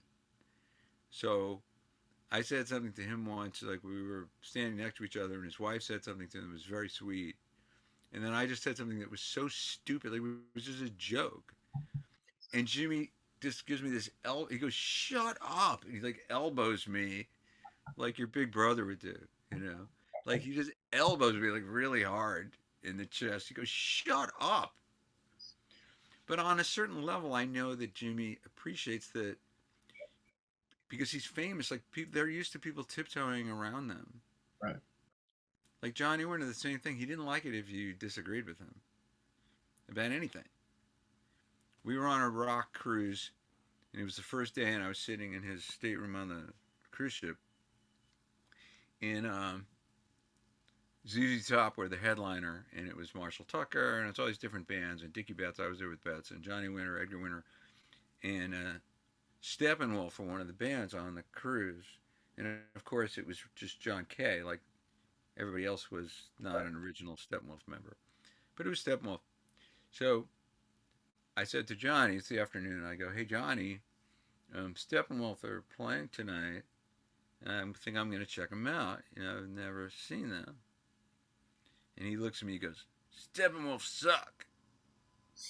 They're corny." And I go, "Well, yeah, I guess they're corny." But I go, "Come on, man, John Kay, like that voice, like his voice is amazing." And Johnny's just looking at me, and like a minute and a half goes by, and then he goes, "Yeah, I guess he has a good voice."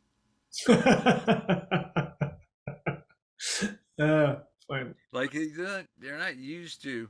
All right, but you asked about Jeff Beck. So getting to meet Jeff Beck, spend some time with him. I have so many stories, but I'll tell you one, just so funny. Is before I got to interview him in 1999. I went to see him. He was sort of back. It was like sort of the beginning of his re-entrance with the album "Who Else" in '99, and then he started making records Yeah. sort of every couple of years. He wasn't going Yeah. 10 years between records. And I went to see him at Roseland in New York City. And because I'm a writer, I had VIP. Me and my drummer went. and we were up in the VIP. There was at Roseland. There were two VIP sections, and the one on the left was upstairs above the stage, so you could actually be sort of on the stage side of the PA. So the band was right below you, and you weren't getting hit with the PA. You were just hearing the instruments off the stage, and Jeff was like right there. So it was, and there's his amp. So it was like an amazing, vantage point to see a show. Anyway, um, during the show, there's a guy in front of me. He's on the rail, so he has sort of the best spot. So we were just sort of right behind, and he says, "Hey man, like I have to take a leak. Hold my spot for me."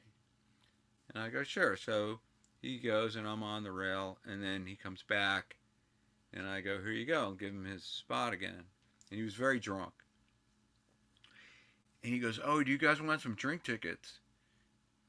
And he holds out a ball of drink tickets. So I was like, "Yeah."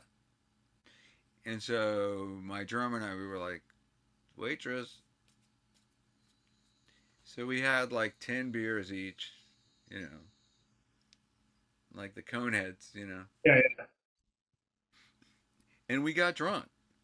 And Stephanie, I believe was her name from Epic Records, had said to me before, she goes, "If you want to meet Jeff, hang out in the VIP section after the show, but you got to wait because there's people that I have to bring, to see Jeff ahead of you. But just hang out, be patient. I promise you'll get to say hi." And I'm like, "That would be fantastic." All right, now it's the end of the show. We're definitely drunk. And so I said, "Oh, well, we got to wait, like Stephanie told us to wait. Like, let's go sit down somewhere." And so we found like these steps, and then sitting turned into laying down. And we were laying there, and all of a sudden I hear this voice, "What are you doing?" And it's Stephanie. And she's like, "I was looking for you. Like, don't you want to meet Jeff? Like, he's going to leave." And, like, the first thing you do when you're drunk is pretend you're not drunk. So, like, you know. And so we get to the door of the dressing room. And she goes, "Listen, Jeff can be kind of temperamental. So you go in, say hello, and if it seems like he doesn't want to talk, just say thank you and walk away. That's it." And I said, "Got it." She opens the door. It's a small room. There's very few people in there. The band's in there. Billy Gibbons was in there. Few people. And Jeff was talking to some guy. So I go in the door, and I'm like, the buffer zone, like 10, 12 feet away from them. And I'm inebriated. And within less than a minute, the guy walks away, and Jeff is standing there by himself.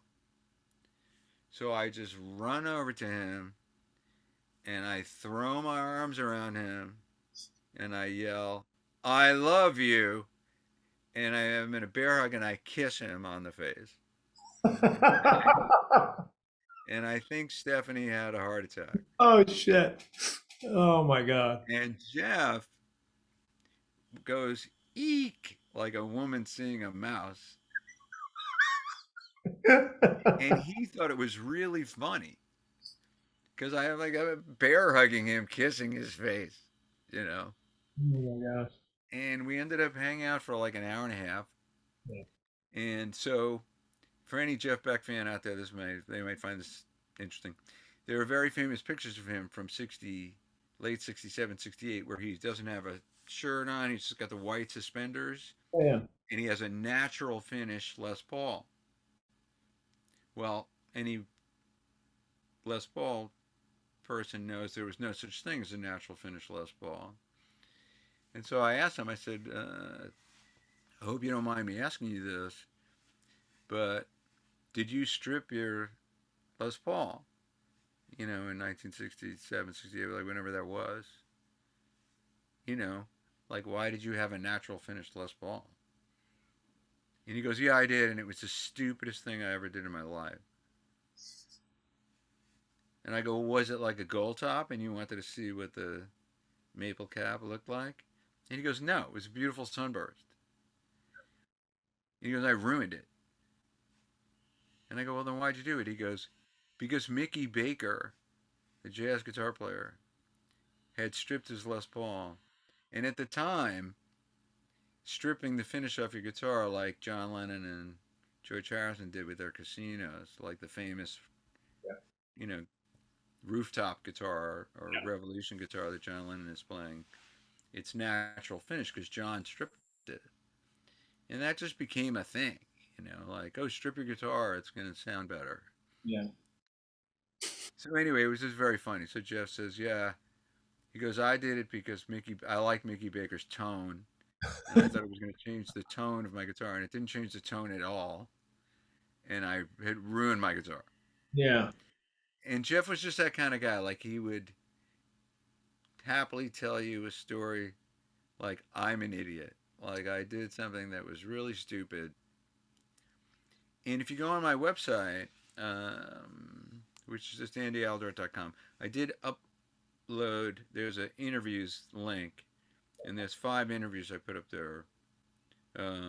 Steve Ray Vaughan, Leslie West, Johnny Winter, Richie Blackmore, and Jeff Beck. And the print part is the first part, just in text. But at the bottom is audio from the recordings. Just a little excerpt. Yeah. And in Jeff's case, it's about a 10-minute excerpt from our conversation. And it's him talking about, I said, in the fall of 66, when Cream, like, happened, was that, like, the big trailblazing moment for, like, this new thing that was happening in music? And he goes, no. He said it was Jimi Hendrix showed up at virtually the same time, October of, or late September of 66. And he goes, Jimmy reset all the rules in one night. Yeah. And so I encourage you and anyone else to listen to it, because hearing it from Jeff's perspective. Yeah. And I wrote this long chapter about, if my book ever gets published, just that the first thing I said is there was no one on earth like Jimi Hendrix. But truth be told, there was. And it was Jeff Beck. Yeah. And Jeff Beck was that before Jimi Hendrix. And Jimi Hendrix was well aware of Jeff's recordings with the Yardbirds. Yeah. And Jeff himself said to me that when he first met Jimmy said, and he goes, and I wasn't out looking for compliments, but Jimmy said to me, oh, I love your records with the Yardbirds and everything you did. It was very influential. And he even said, I stole a lick from a Yardbirds record for my new record, For Our Experience. He didn't tell him what it was. I think it could be there's a descending line in Happenings 10 years time ago that goes boom ba no no no no no no no. It goes bam ba no no no no no no no no no. I'm singing out of tune. But during that part of the song, and the turnaround before the chorus of Love or Confusion goes boom boom no no no no no no. It's almost identical. Yeah. Okay. Now, but Jimmy didn't tell Jeff what he meant. He just said, I stole a lick from a Yardbirds record for my new record. Yeah. And then he goes on to talk about their relationship. So for me, I saw Jeff a variety of times. Forget it. Jeff Beck. Yeah. He got better and better and better and better. Yeah. I saw him in 1975 at Avery Fisher Hall on the Blow by Blow tour. Yeah. So it's the same thing, like getting to talk on the phone. the day I interviewed Jeff on the phone, it was a conference call thing, and he was supposed to dial in, and we were all, me and the manager and the record company were all on the conference line waiting for Jeff. And the manager goes, "Well, I don't know what's up with Jeff. Let me call him. We'll see what's happening." And they go away, and then they come back and they go, "Jeff can't figure out how to dial in. So just here's his home phone number. Just call him at home." And I'm writing down, I'm thinking like, I am writing down Jeff Beck's home phone number on this piece of paper. Like, this is insane. Like the guy who I listened to Truth and Beck Ola over and over and over and over and learned every song. And uh, and so just called him at home, uh, and so he talked quite a bit about his how he and Hendrix became friends, and uh, and then just getting to, he was very funny, very warm guy. Yeah. You could see it in all the interviews if you watch them. You Yeah. know, I love how Brian May. Somebody, they asked Brian May. They said, every story is he's very self-deprecating and he's very funny. Is Jeff aware, like, you know, like how he changed, the world for guitar players? And Brian May said, "Oh, he's aware." He's Like, it very. was kind of like, don't kid yourself. Like Jeff knows. It's not like Jeff doesn't know. Yeah, there's places that he's, as Johnny A said last week when I interviewed him, he said that he's about to embark on doing a Jeff Beck show called Beckola. He said here, Wow. but having said all that, this guy is uncopyable. Right. He's not gonna, he's just gonna do his best to be his own representation of Jeff's material. Well, I mean, that's terrific. I've been doing these Jimi Hendrix tribute gigs lately, for the last couple of years. I mean, for the last year actually. And John, I tried to play Jimi Hendrix's music in bars in 1974, and like we would get thrown out. Like nobody wanted to hear it. And now it's amazing to me, 50 years later, like everyone's singing along. I'm happy to send you some of the recordings if you want to hear them. But like, um, like we play Who Knows, and the whole audience is singing Yeah. all the words. Like, it blows my mind. Then I'm going, they don't know. I know. Did you know? All the time, been hanging around. All the time, been hanging around. Everybody say, yeah. Everybody, yeah. And the whole audience is singing along. It's like, or you could play Machine Gun and they love it. Yeah. You're like, really? Like, I'm allowed to do this? Yeah. Third Song from the Sun, and I go crazy, and smashing my guitar against my amp and the mic stand and like doing these pick slides. And, Yeah. I just try to go out, man, like out and make these sounds on the guitar. And I'm looking at my bandmates and they're looking at me like, what are you doing? Like, is this going to end? Like, are we going to go back to the song part Yeah. at some point? Yeah. And I'm looking at them like, I don't know. Maybe, maybe not. Eventually. Yeah. So that's great. You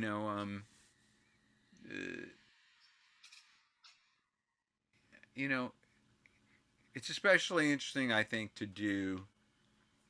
I mean, I don't know anybody that's playing Hendrix's music. I don't know where you can go and see someone replicate the entire Our Experience record. We did the full blown Our Experience record, the one that included all the other weird songs, like 51st Anniversary, um, the way Our Experience exists now with our 51st Anniversary, Can You See Me, Stone Free, Remember, Yeah. Red House, like all those songs weren't on the American Our Experience. So I could tell you that 51st Anniversary is a bitch to play. It's so confusing. Right. Um, but anyway, it's really neat because we'll do it now and people will be like, that was nuts. Yeah. Like I've never seen, especially for young people, like they've never even seen anybody like play that way, Right.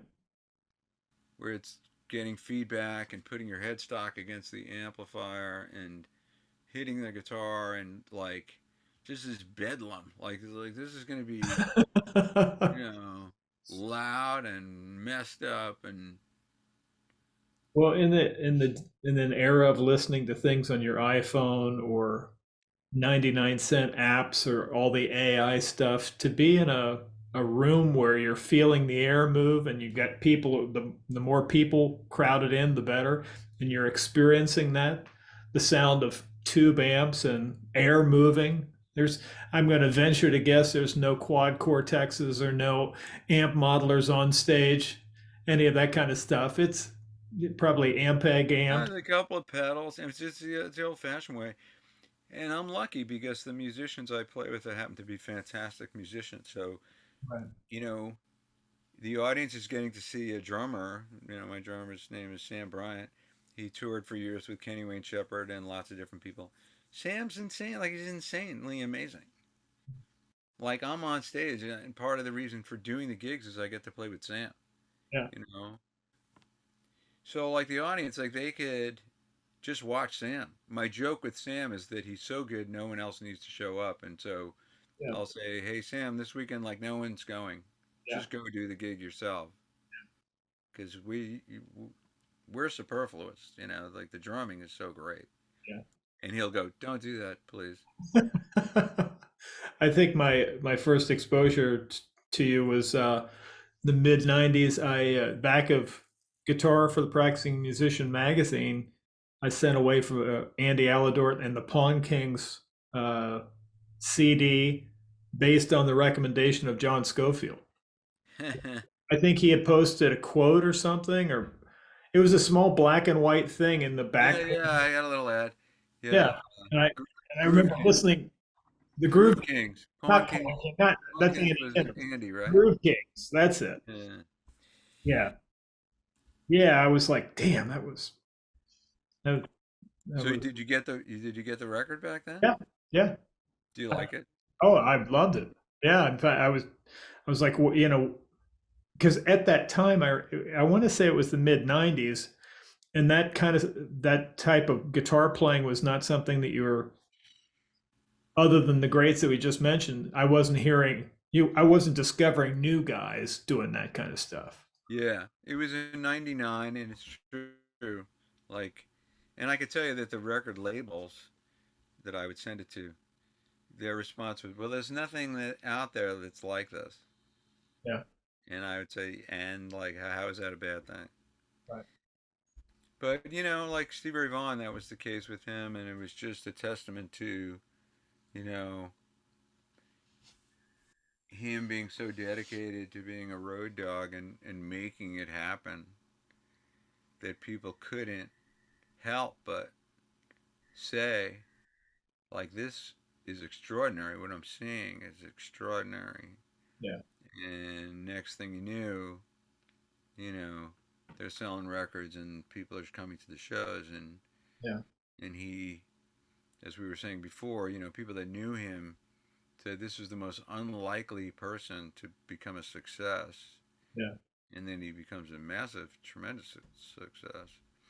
Um, so and I've decided to do these Hendrix shows as a trio.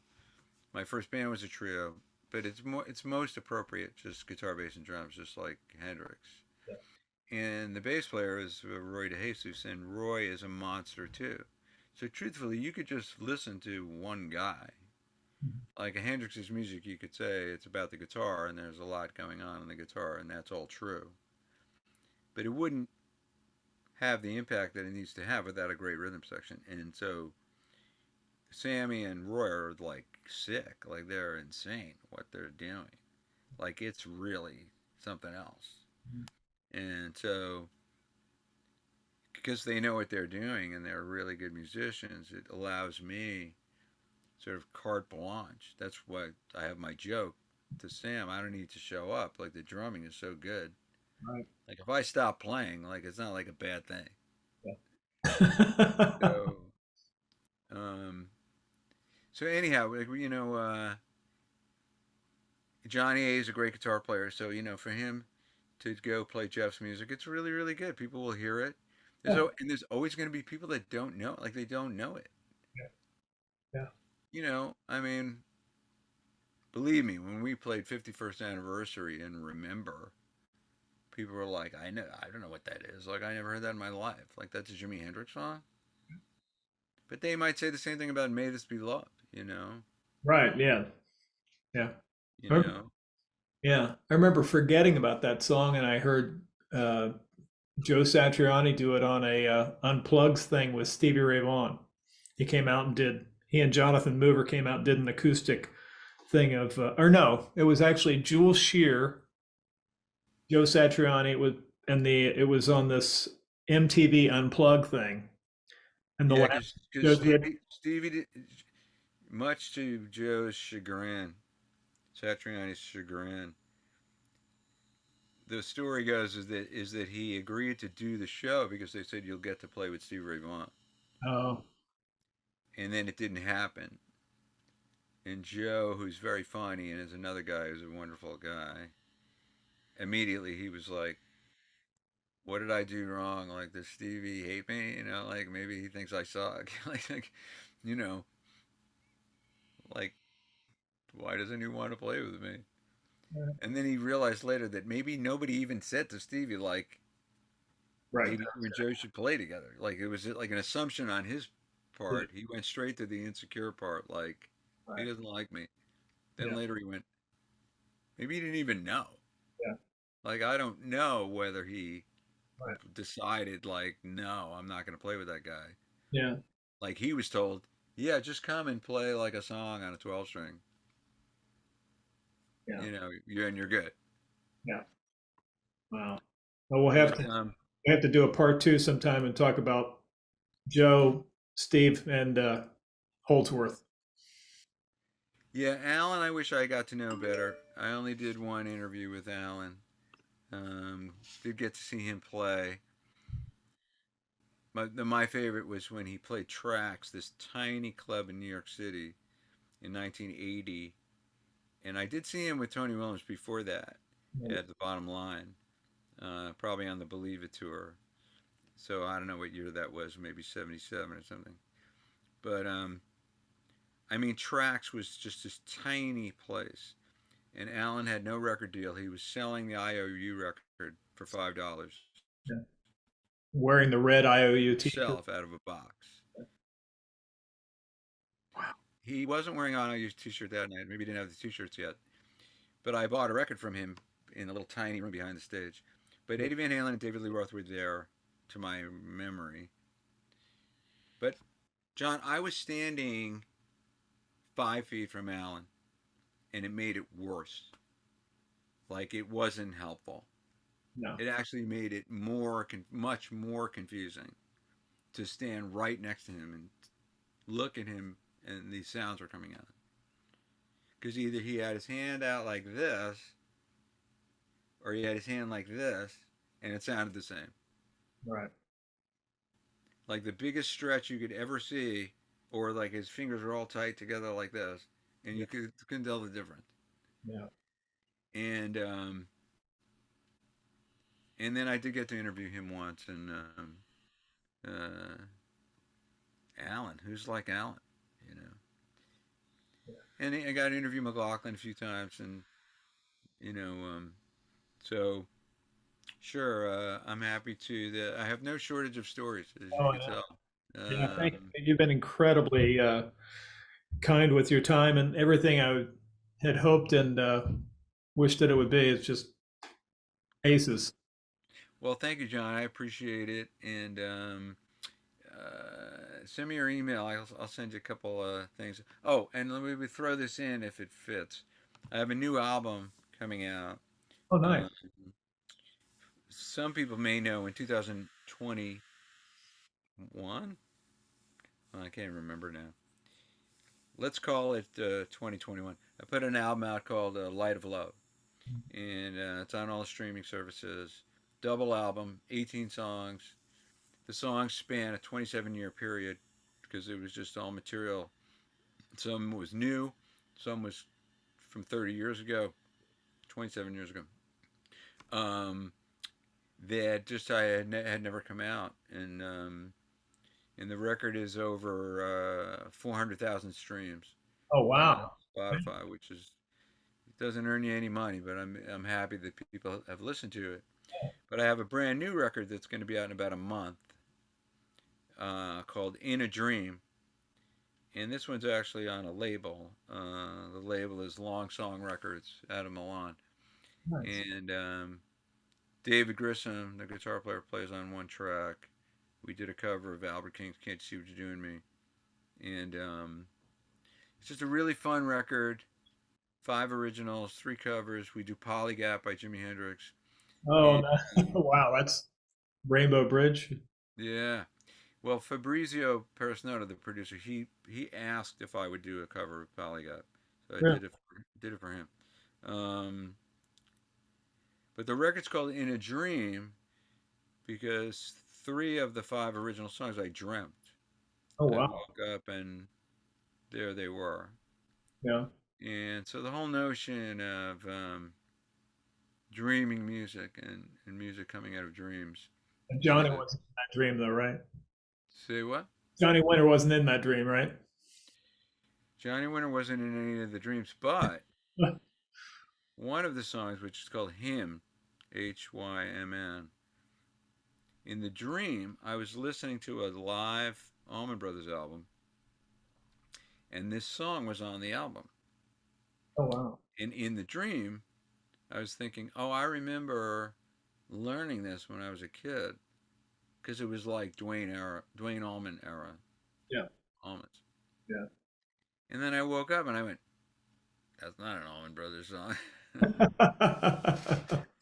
I mean, it doesn't even sound like an Allman Brothers song, like at all, really. But that one came out of a dream, like very specifically. And then the other ones also came out of dreams. And I've dreamt a lot of songs. I did have an interesting conversation recently with Warren Haynes about that. And he told me that he's dreamt a lot of songs. Yeah. And it's just really, I'll leave you with this. Songs are kind of like dreams Yeah. because they invite you into this world that only exists because you've created it, from some creative sensibility. Mhm. But if it's a good song, like an effective song, then that world, that environment feels real to you. Yeah. That you can sort of uh, uh, be embodied within the world of this song. All the best songs do that to you. And that's just like a dream because you in during the dream you're like this is all I don't have a problem with the fact that the world is made of ice and there's, Right. aliens, ships landing. In the dream you're like, sure. Right. And so songs are kind of like that, like if an effective song creates this world that you can invites the listener into Yeah. and it's valid. It feels like a real place. Yeah. But it didn't exist until the song was created, you know. So so they go together, you know. Yeah. Excited to check that out. That's very cool. I can send you the new record too. It's going to be out in about a month. So I could send you the zip file so you can hear it. I'm fairly new to the. I've probably got about seasons 1 and 2 of this podcast. I've got maybe 16 guests that I've had. Season 3 is shaping up to be the biggest one yet. I've already got 20 folks, and it's just been an amazing blessing. So I'm still learning how to navigate the waters. And I've rarely asked this, but if you think somebody like Warren Haynes would be open to me sending him a very uh, like an email invite to be a guest on the show, I don't know if he would be receptive to that or not, but I mean, he just left on a European tour, so he's going to be busy for the next couple of months. yeah, But I have no problem. I've done it many times. In fact, Andy Timmons, because he's so great, there's been a variety of people I've done podcasts with say, "Do you think you could get? Would you mind asking Andy if he would consider being on my show?" yeah, And so I have no problem, texting these guys and saying, "I just did a podcast with this guy. It was great. He would love to have me on the show if you're interested." yeah. But And either they say yes or no. yeah, he speaks very highly of you, by the way, and he's because he knew that I was going to be interviewing you. And on a video that got tens of thousands of watches on that pedal show, they were joking about guitar player's name Andy, and he was rattling off. Yeah, there's Andy, the Andy Aledort, and there's so you were in the list of you were on his mind of great guitar players named Andy. Well, Timmons is something else, man. I was supposed to do a thing with him today, and we bumped it till tomorrow. But he's one of the video columnists for Guitar World, and it's really been a wonderful blessing to get to know him. He's a phenomenal musician, not just a phenomenal guitarist. He's a Yeah. great writer, and Like just yourself, he's a very sharing and just a warm, kind, humble human being. You that he can't is. walk away if you never heard him play a note, or yourself for that matter. You would say, "Man, what a cool guy! What a nice, down to earth guy." So it's in that moment of humanity that you go, that's what it's about. No matter how well you play, it's always great to be a good person. David Grissom is another guy that comes to Oh mind. yeah, David's a great man. What a David said to me once, I know enough about jazz to get in trouble. And I said, you stole my line. That's right. I have to check back in with it. I don't know if you heard he's got COVID. David has COVID right now. He, Oh well, that's about a hopefully. week ago, he sent me a thing and said, "Hey, I've got COVID right now. Let me circle back around to you." So Bummer. No, my wife and I just this morning were. COVID's still around, man. Like it's not gone. it's a drag. She might get the new booster. Yeah. I don't know. It's a scary thing, but uh, uh, um, all these guys, they're terrific guys and great players, and Yeah. uh, you know, that's the thing, like. Yeah, I'll give you a Jeff Beck one that was great. Jeff Beck would say, or did say to me, he said, if you find something cool on the guitar, you shouldn't give yourself any credit because it was already there. Like it's all there without you. Right. Whether you, yeah. The guitar does. The guitar doesn't need you. Right. It's all there. And Yeah. if you find it, then congratulations. Yeah. Don't pat yourself on the back. Right. That's, yeah. That's a great way of thinking about it. It's pushes you forward to just realize that it's all there. You just have to find it.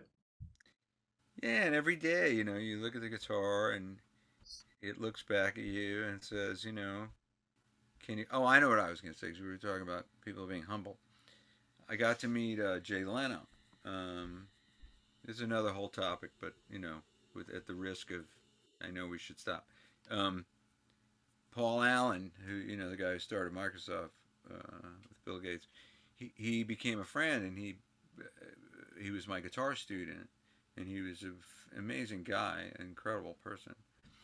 And so he put together these cruises. My wife and I went on these 2 cruises, and it was filled with incredibly famous people. Like, we were like, why are we here?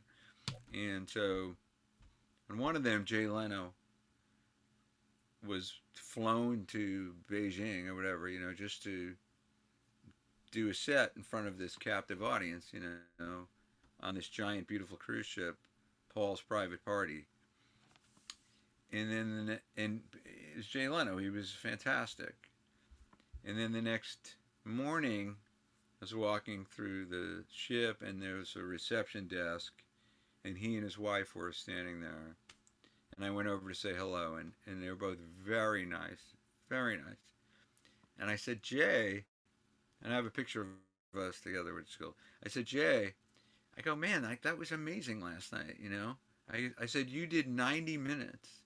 It felt like 5 minutes. And he looks at me, he goes, it's usually the other way.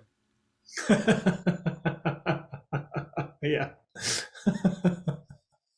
Yeah. Like totally dead, man. Yeah. That's nice when people are just down to earth. It's a beautiful thing. I mean, Les Paul, I got to meet Les Paul. I sat with him at a Jeff Beck show at the BB King's. Just ended up in the same VIP booth with him. Yeah. It's freaking Les Paul, man. Yeah, it doesn't. Yeah, for all the names we mentioned, it's for this to be the Guitar Hang podcast. He and BB kind of sit at the top of the perch, I guess. Well, and and what goes along with that, like, he's just warm and funny and engaging, and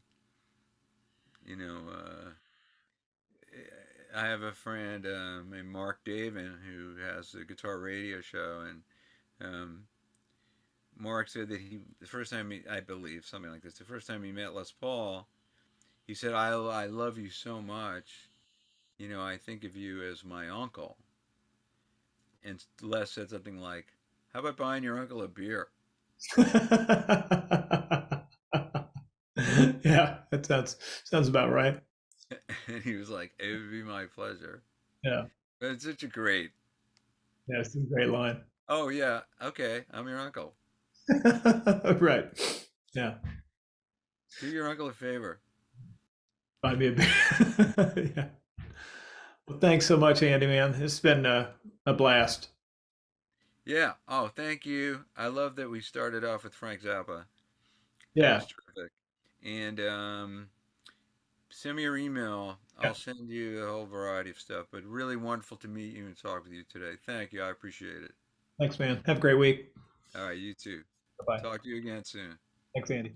Thank you for tuning in to the Guitar Hang podcast, interviews with noteworthy guitar players from around the world. Go ahead and hit the subscribe button and ring the bell for notifications to stay updated on our latest episodes.